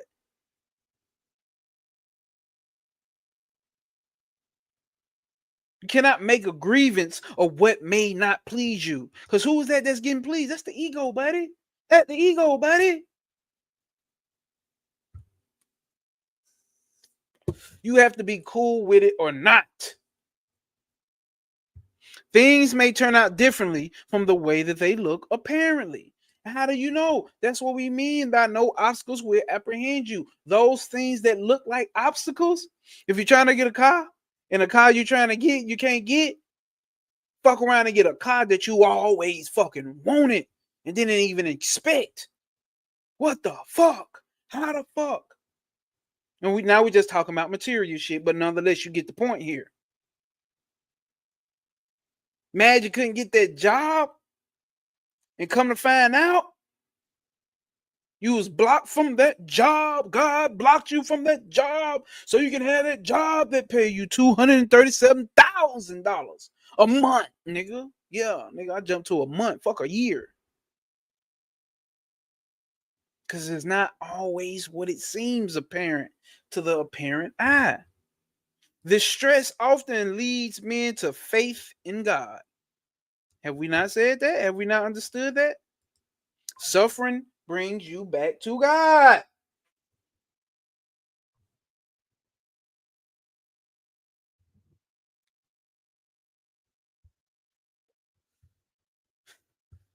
Suffering ultimately brings you back to God. If your bitch ass, if my bitch ass, if they bitch ass ain't go through shit, motherfuckers wouldn't be trying to figure that shit out. Suffering brings you back to the self. For those who just tuning in, when we say God, we talking about the self. But questioner says, but we are worldly. There is the wife, there are the children, friends, and relatives. We cannot ignore their existence and resign ourselves to divine will without retaining some little of a personality in us. Well, let's see what he says here. That means you have not surrendered as professed by you. You must only trust God.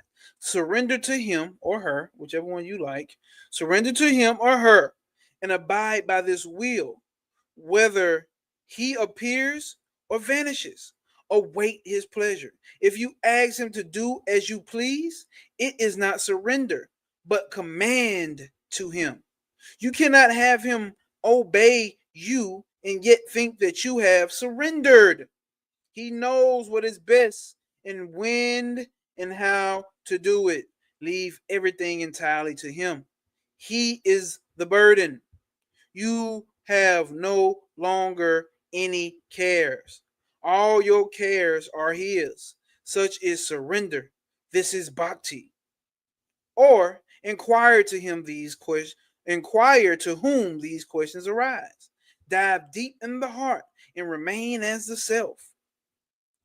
One of those two ways is open to the spiritual aspirant. Do what you shall with that information there. Do what you shall. Question: surrender is impossible. Yes, complete surrender is impossible in the beginning. Partial surrender is certainly possible for all. In course of time, in course in, in course of time, that will lead to complete surrender. Well, if surrender is impossible, what can be done? There is no peace of mind. You are helpless to bring it about. It can be done only by surrender. Question says, is surrender by itself sufficient to reach the self? It is enough that one surrenders oneself. Surrender is to give up oneself to the original cause of one's being. Do not delude yourself by imagining such a source to to be some God outside of you. Your source is within yourself. Give yourself up to it. That means you should not seek the source and you should merge into it. Question it says, given to Sri Ramana in the form of a written note. A question wrote Ramana a note. They say that one can obtain everything if one takes refuge in God wholly and solely, and without thought of anything else. Does it mean sitting in one place still and contemplating God entirely at all times, discarding all thoughts, including even thoughts about food, which is essential for the body substance? Does it mean that when one gets ill, one should not think of medicine and treatment, but entrust one's health or sickness exclusively to providence? In the Bhagavad Gita, it says, the man who sheds all longing and moves without concern, free from the sense of I and mine, he attains peace. It means the discarding of all desires. Therefore, should we devote ourselves exclusively to the contemplation of God and accept food and water only if they are available by God's grace without asking for them? Or does it mean that we should make a little effort, Bhagavan? Please explain the secret of this surrender. He got some shit to say now, y'all.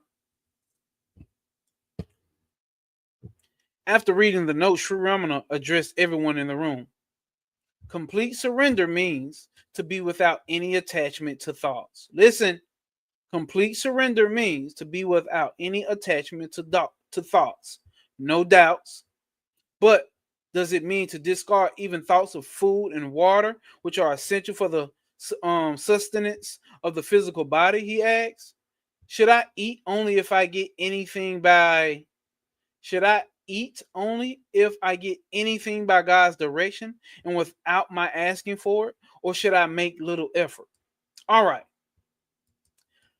Let us take it that we have to eat comes out of its own accord. But even then, who is to eat? Suppose somebody puts it in your mouth. Should we not swallow it at least? Is that not an effort? He asks. If I become sick, should I take medicine or should I keep quiet, leaving my health and sickness in the hands of God? In the book of Sadhana Panchakam, written by Sankarya, it is stated that for treatment of the disease called hunger, one should eat food received as alms. But when one must at least go out and beg for it, if the people close their eyes and sit still, saying, if the food comes, we eat, how is this world to get on? Hope y'all picking up what he putting down. But I'm going to read that again. But then one must go out and get and beg for it. If all people close their eyes and sit still, saying, if food comes, eat, how is the world to go on? Hence, one must take things as they come in accordance with one's traditions. Hence, one must take things as they come in accordance with one's tradition. Listen, one must take things how they come in accordance to one's traditions. But one must be free from the feeling that one is doing them one's self. The feeling that I am doing is the bondage. It is therefore necessary to consider and find out the method by which such a feeling can be overcome. Instead of doubting as to whether medicine should be administered if one is sick or whatever food should be taken if one is fucking hungry. You niggas is asking the wrong motherfucking questions. That's the wrong motherfucking questions, nigga.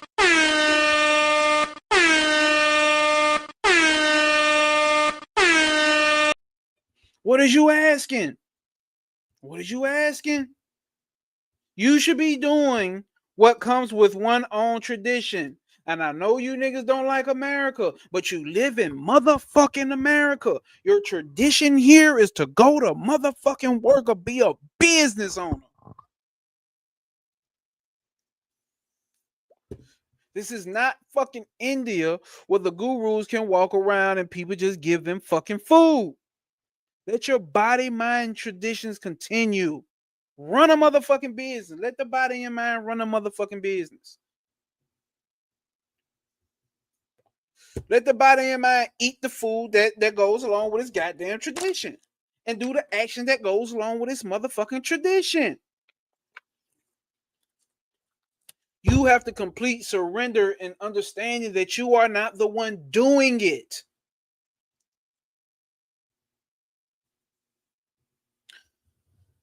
I ain't getting shit in the comments. I don't know where y'all at today, but it's all good. Such doubts will continue to come up and never will end. Do you hear that? They're going to continue to pop up. Even such doubts as, may I groan if there is pain? May I inhale air after inhaling? May I inhale air after exhaling? Will also occur. You will have these foolish ass fucking thoughts, bro. Should I breathe? If I'm totally surrendering, should I wait till God say breathe? Or wait till God come down and push my lungs out and breathe? Call it Ishwara or God. Or call it karma. Or destiny.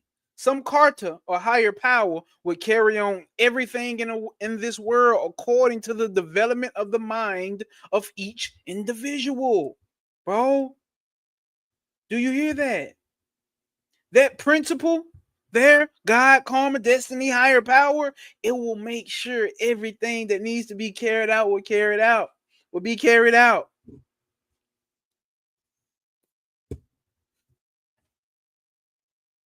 It will be carried the fuck out, niggas. See, all of these questions he's asking about, should I breathe or should I eat if I'm hungry or should I take medicine if I'm sick, if I'm completely devoted?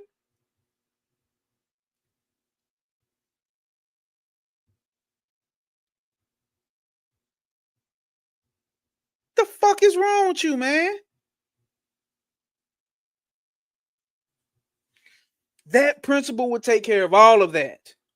Your problem here is that you think you are the one doing. You have to surrender and give up the fucking sense, the fucking conviction that you are the one doing this shit. You don't have to walk around and tell everybody I'm not doing this shit. It should be your inner knowing, not thinking. This should be your inner knowing. I'm not doing none of this. I'm not smoking his vape. This mind and his body is doing that shit. It's you gonna sound like a fucking lunatic. What Trav say? A saint lunatic. You will sound like a fucking saint lunatic. But let's go. Let's go. Let's go. Greetings, spirit high 11 11 11 11. Greetings, brother. I'm just listening and resonating with this. I say I need this part right here. We cooking today.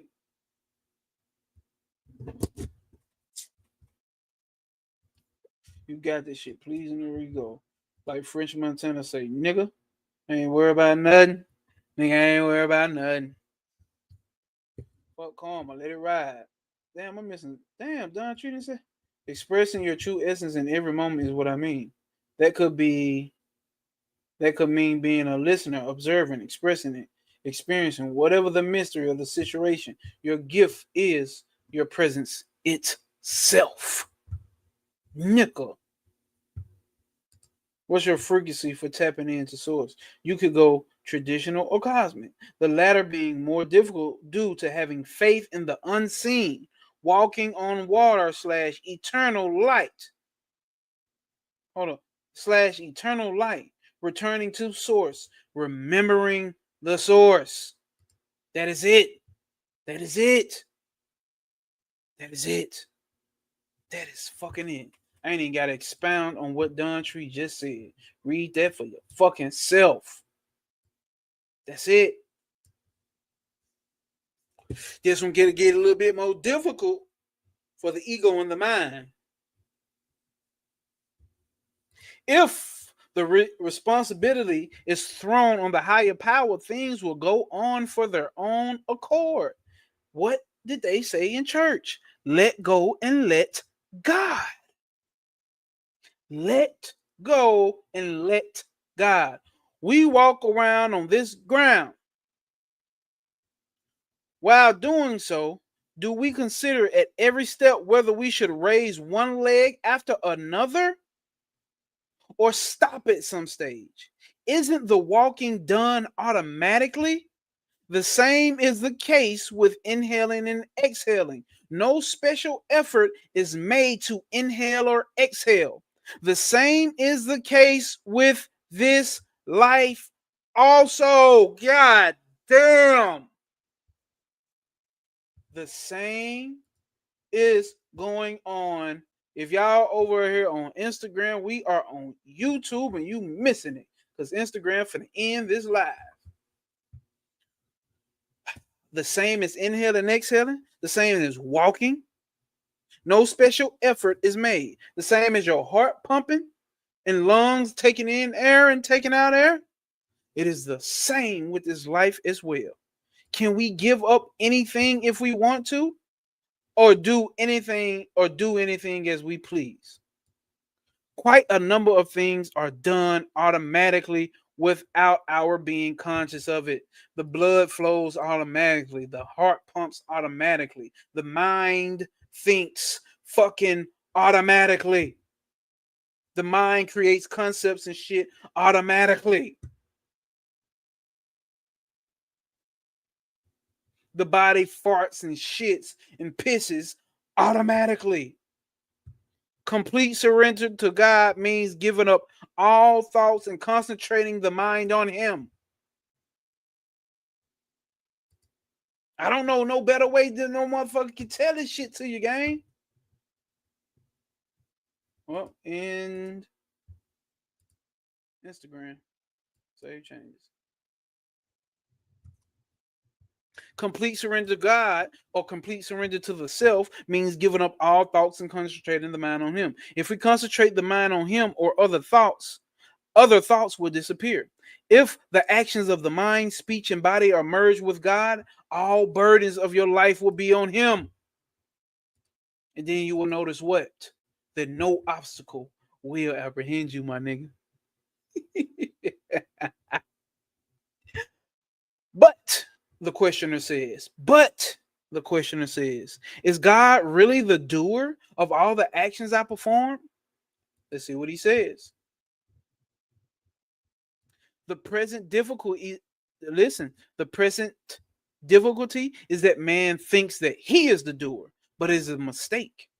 It is the higher power which does everything, and man is only a tool. If he accepts that position, he is free from the troubles. Otherwise, he courts them. Otherwise, them your troubles. Take, for instance, the sculpted figure at the base of the Goprium, or the temple tower, which is made to appear as if it is bearing the burden of the tower on its shoulder. Its posture and look are a picture of great strain, which gives the impression that it is bearing the weight of the tower. But think, the tower is built on the earth and it rests on its foundations. The figure is a part of the tower, but it is made to look as if it is bearing the weight of the tower. Is it not funny? So also is the man who takes on himself the sense of doing. That's why do I keep laughing when I come on here and say, you think you doing something? You think you doing something? Listen, man, once you get to running through all of this shit and figuring out all of these fucking patterns, bro, the patterns are set forth before this particular body comes into carnation, before your particular mind that's conjunct and conform and confined in your so-called personality. These things are already set in motion. These patterns are already set in motion. You think you doing something. You really do.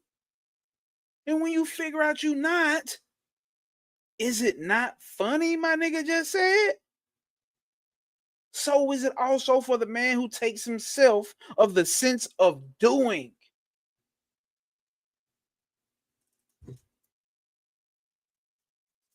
Surrender is acceptance. You got to accept it. Remember we talk about the paths? Getting from the 32nd path from Malkuth just to fucking Yesod.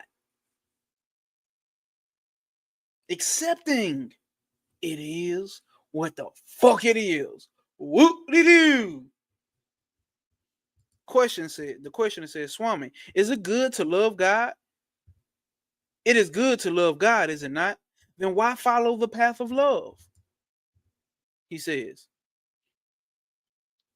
Swami says, or Ramana says, who said you couldn't follow it? You can do so. But when you talk of love, there's duality. Is there not? The person who loves and the entity called God who is loved. The individual is not separate from God. Hence, love means one has love towards one's own self. Did I just not post that? Or something similar to that on the IG?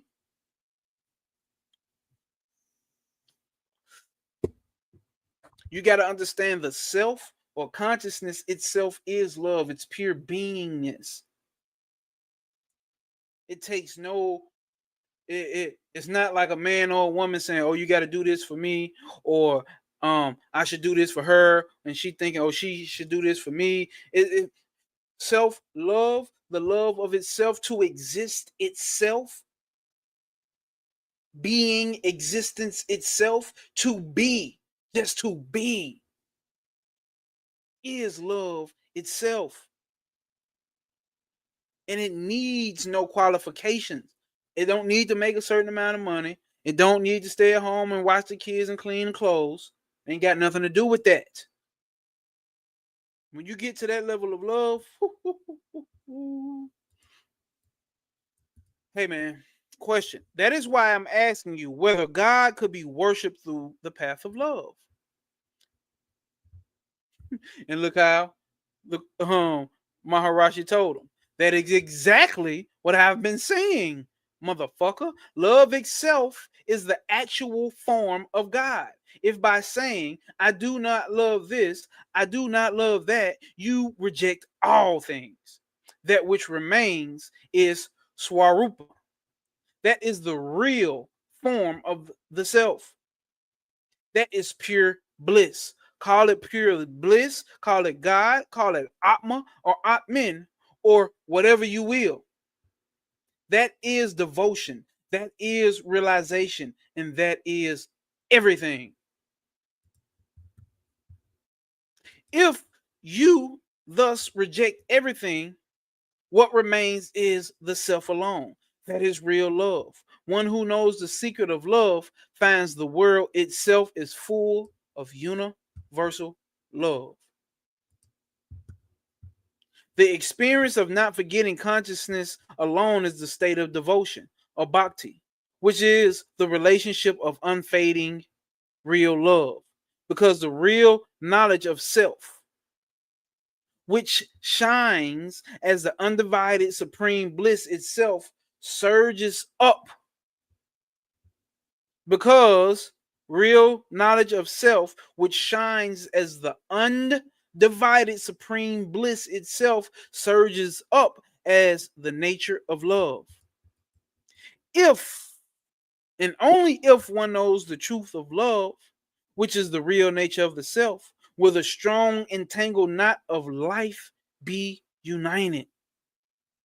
Only if one attains the height of love will liberation be attained.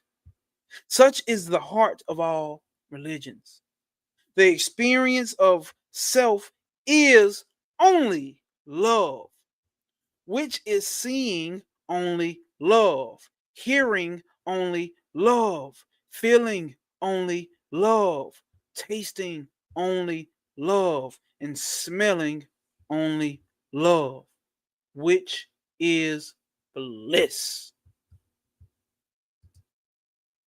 Which is fucking bliss. Questions says, I long for bhakti, devotion, right? I want more of this longing. Even realization doesn't matter for me. Let me be strong in my longing. Here's your answer. Here's your answer. If the longing is there, realization will be forced on you, even if you do not want it. Long for it intensely so that the mind melts in devotion. After camphor, after campfire burns away, no residue is left. Or camphor burns away, no residue is left.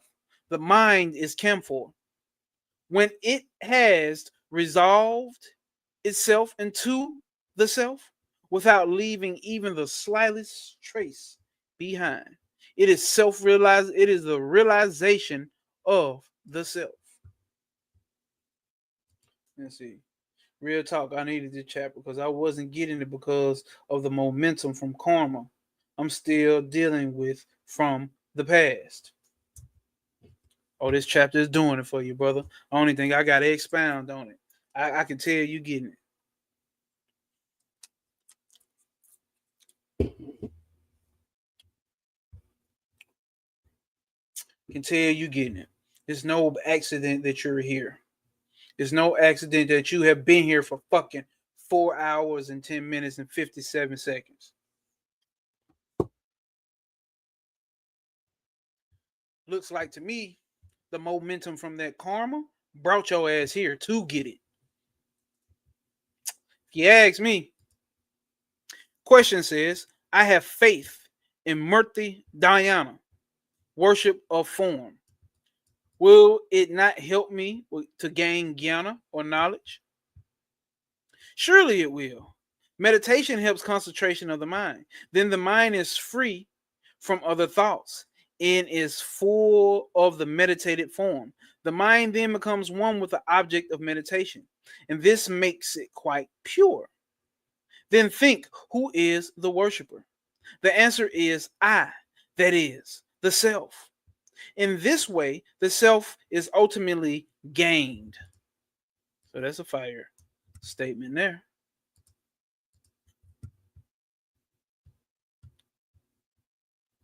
We got 2 pages left. Page and a half. Worshipping the formless reality by unthought. Thought is the best kind of worship. Unwrap that with your fucking intellect. Worshipping the formless reality by unthought thought is the best kind of worship. But when one is not fit for such formless worship of God, worship of form alone is suitable. So if your mental temperament is not there to be able to do a worship of God without a form, remember that's why the unfortunate stress that you need to have a system where you give people symbols because they ain't gonna get it. It's not that they ain't gonna get it, it's that majority's not gonna be able to get it. You see what I'm saying? Majority's not gonna be able to get it. More majority is not gonna be able to get it. That's why people went crazy with Jesus. And they had to create that character because the Bible already was talking about don't worship God in false engraving images. There shall be no images of God. There is no images of Allah. Why do you think they go to Mecca and go around the what's the name cube? Not a disrespect to their culture, but it's the natural human thing. They need something. They need some form or shape or form. Humans need some shape or form because it's not for everybody. This formless shape of worship. I mean,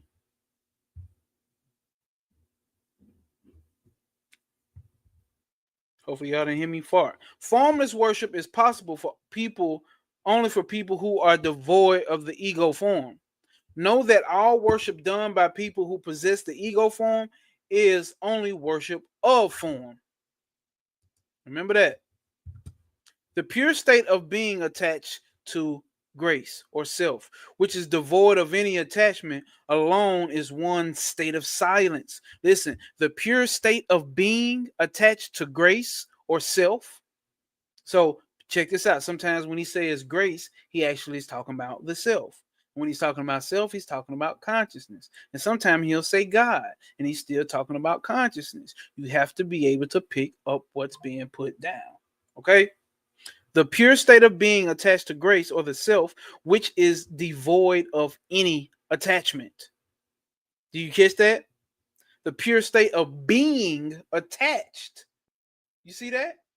You are attached in the first part of the sentence to the self, but it is which is also devoid of attachment. Paradoxical shit here. Paradoxical shit here, buddy. Alone is one's own state of silence, which is devoid of any other thing, right? There's no things that you are attached to. Know that one's abiding as that silence, experiencing it as it is, alone is true mental worship. Monaxia puja. Know that the performance of the unceasing, true, and natural worship in which the mind is submissively established as the one self, having installed the Lord on the heart throne, is silence, the best of all forms of worship. Silence, which is devoid of the assertive ego. Alone is liberation. Alone, that silence is liberation. It is liberation. It is liberation, brother. Take the what and leave the what? Take the weed and leave the money. Take the weed and leave the money. Take the what and leave the what? The evil forgetfulness of self, which causes one to slip down from that silence, alone is non-devotion. Know that abiding as that silence with the mind subsided as non-different from the self is the truth of bhakti or devotion to God. When one has completely surrendered oneself at the feet of Shiva, thereby becoming of the nature of the self, the resulting abundant peace in which there is not even the least room within the heart for one to make any complaint about one's defects and deficiencies, alone is the nature of supreme devotion. One thing's, hey, that means you sitting around this motherfucker complaining. All right. Still some work to do, and there's nothing wrong with that. There's nothing wrong with that. Just know, you know what I'm saying? So-called, you still got it's some work to still do around this bitch. And I can be talking to myself as well. One's thus becoming a slave to the Lord and one's remaining quiet and silent. One's thus becoming a slave to the Lord, and one remaining quiet and silent, devoid even of the egotistic thought, I am his slave, is self-abidance. And this is the supreme knowledge. Ooh, did you hear that word slave? You nigga, I know you niggas don't like that shit. It made me feel some type of way. That motherfucker said slave. God damn, that nigga said slave. But devoid of even the egotistical thought that I am his slave is self-abidance. Ooh, that slave word hit a nigga hard, at least as a black man. I know what you, if you identify or still see yourself as a nigga in America, but that slave word, he ain't no damn slave to no God. But we're talking about you being a slave to self. And even if you identify with the body, you a slave to your goddamn mind and the body and your thoughts. So what's the difference? Questioner, can spiritual seekers attain this goal in life if they go about the world absorbed in singing songs in praise of God? Or should they stay in one place only? It is good to keep the mind concentrated on one thing only whenever the person wanders. What is the use of keeping the body at one place if the mind is allowed to wander? Did you hear that? You think you're doing something by keeping the body in one place, but the mind is still wandering. So what's the fucking difference? The questioner says, is, I don't know how to say that, devotion without a motive possible? He says, yes, it's possible. Worshiping God for the sake of desired object is worshiping that the desired object alone. Do you hear that? Worshiping God for the sake of a desired object basically is worshiping that desired object alone. The complete cessation of any thought of a desired object is the first prerequisite in a mind which wishes to attain the state of Shiva.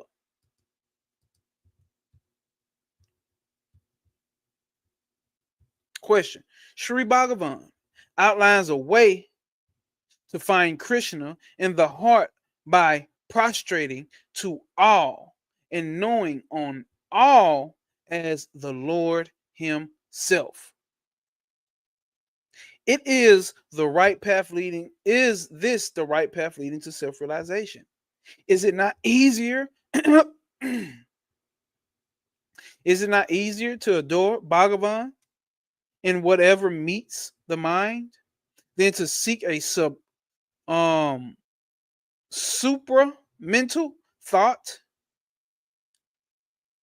Supramental, hold on, and then to seek the supramental through the mental inquiry. Who am I? Yes, when you see God in all, do you think of God or do you not? You must certainly think of God if you want to see God all around you. Keeping God in your mind in this way becomes meditation. And meditation is the stage before realization. There's your there's your meditation right there. There's your meditation right there. So when I say keeping a cosmic principle on your backdrop at all times, what's your spiritual practice? Observation.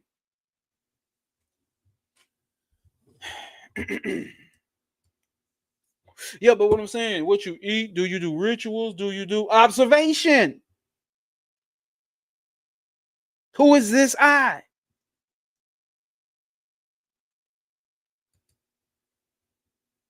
I am pure awareness, pure consciousness. I am the absolute. All that is before me is an illusion. Only I, the self, exist. Always running. What's your spiritual practice? Realization can only be in and of the self. It can never be apart from the self. Meditation must precede realization. But whether you make realization on God or the self is, or on the self is immaterial. For the goal is the same. You cannot by any means escape the self. You want to see God in all. but not in yourself? If everything is God, are you not included in that everything? Being God yourself, is it a wonder that all is God? This is the method advised by Sri Bhagavatam and elsewhere by others. But even for this practice, you must be the seer or thinker. Who is he? Fire. Fucking fire, bro. How to see God? How to see God who is all pervasive, the questioner says. To see God is to be God, nigga. To see God is to be God. Fuck, nigga. There is no all apart from God, from him to pervade. There is no all apart from God for him to pervade. There's not no God is about to enter into this reality and take over everything. That's not that. He alone is. There's no reality for him to take over. He is reality. You are reality. The bhakti requires, the questioner says, the bhakti requires a God to whom he can do bhakti. So the devotional yoga requires a God to whom he can be devotional to. Is he to be taught that there is only the self, not a worshiper, and then the worshipped? Of course. God is required for sadhana, or spiritual practice. But at the end of sadhana, even in the bhakti or the path of devotion, is attained only after complete surrender. What does it mean? Except that the effacement of the ego results in the self remaining as it always has been? Whatever path one may choose, the I is inescapable.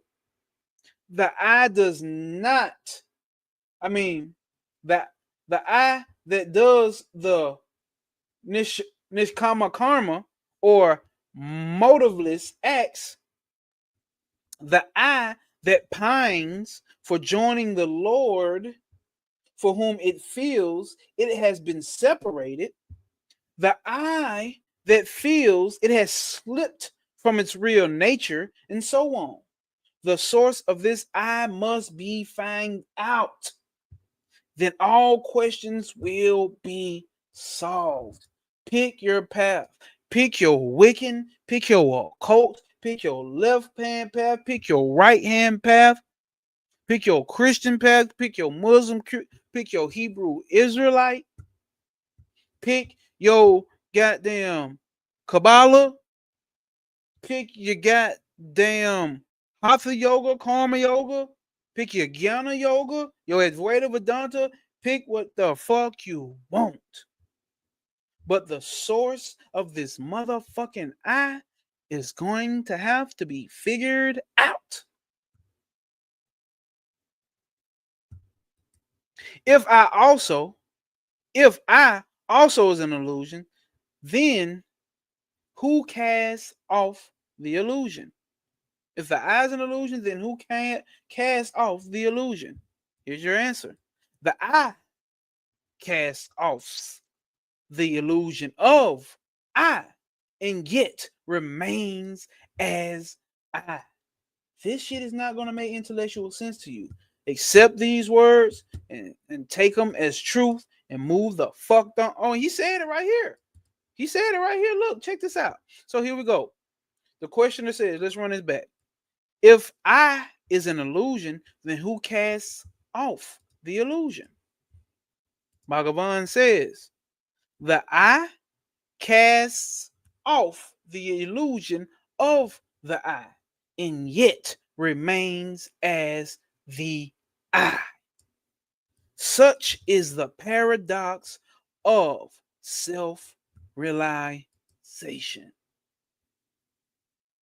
Such is the contradictory of self-realization. The realized do not see any contradiction in it, though.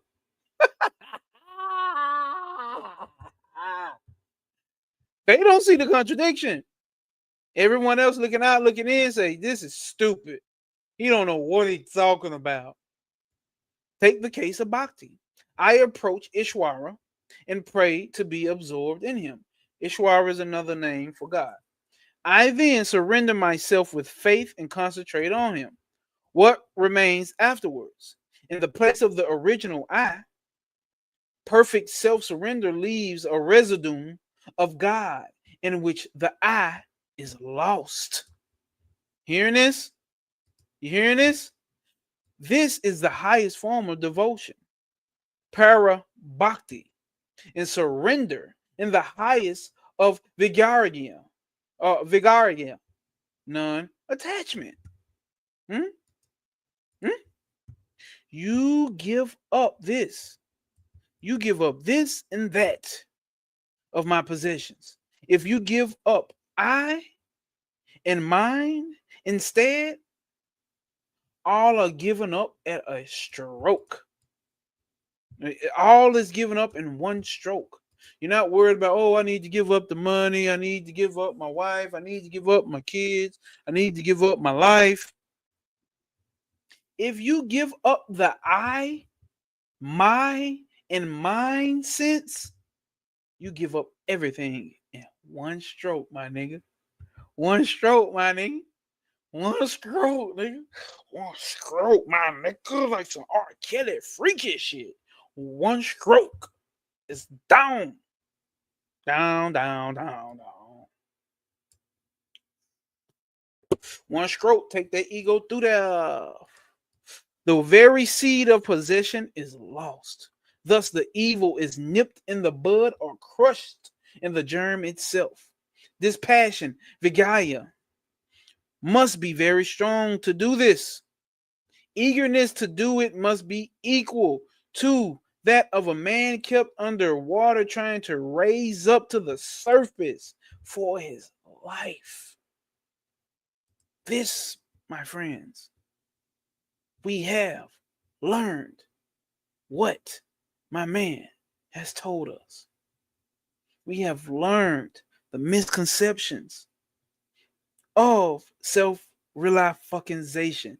This has been a fucking powerful 2 chapters. 4.5 hours of fucking 2 chapters. You niggas have stood.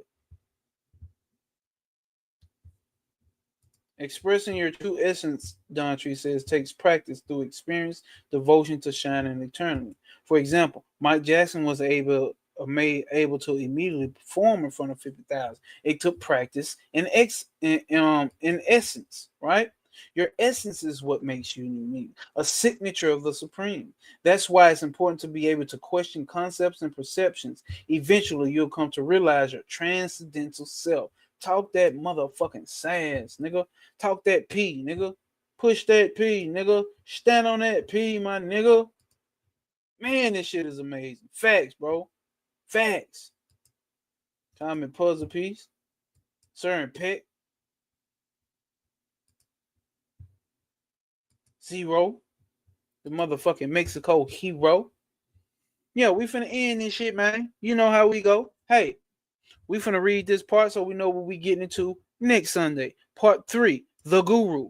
God and guru are in truth not different, right? Just as they pray, just as the prey has fallen into the jaws of a tiger cannot escape, so those who have come under the glance of the guru's grace will surely be saved and will never be forsaken. Yet one should follow without fail the path shown by the guru. From Bhagavan's point of view, there are no disciples. But from the point of view of the disciples, the grace of the guru is like an ocean. Do you hear what he says? So from Sri Ramana Maharshi's point of view, there are no disciples. Some of you niggas may look at me as a teacher. But from my point of view, I'm no teacher. I'm just you niggas playing around. Some niggas may look at Trav as a teacher. Trav ultimately is no teacher. He's just you niggas playing around. Some of you may look at Bobby Hemmett as a teacher. Bobby Hemmett is no teacher. He was just you playing around. Panic was just you playing around.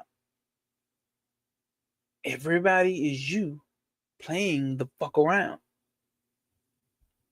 But hey, if he comes up with a cup, he will only get a cup full. It is no use of complaining of the niggardliness. So nigger made it all the way over there to the goddamn to the east. It is no use of complaining of niggardliness of the ocean. The bigger the vessel, the more he will be able to carry. It is that simple. The bigger the vessel, the more he will be able to carry. You little niggerlers, you niggards.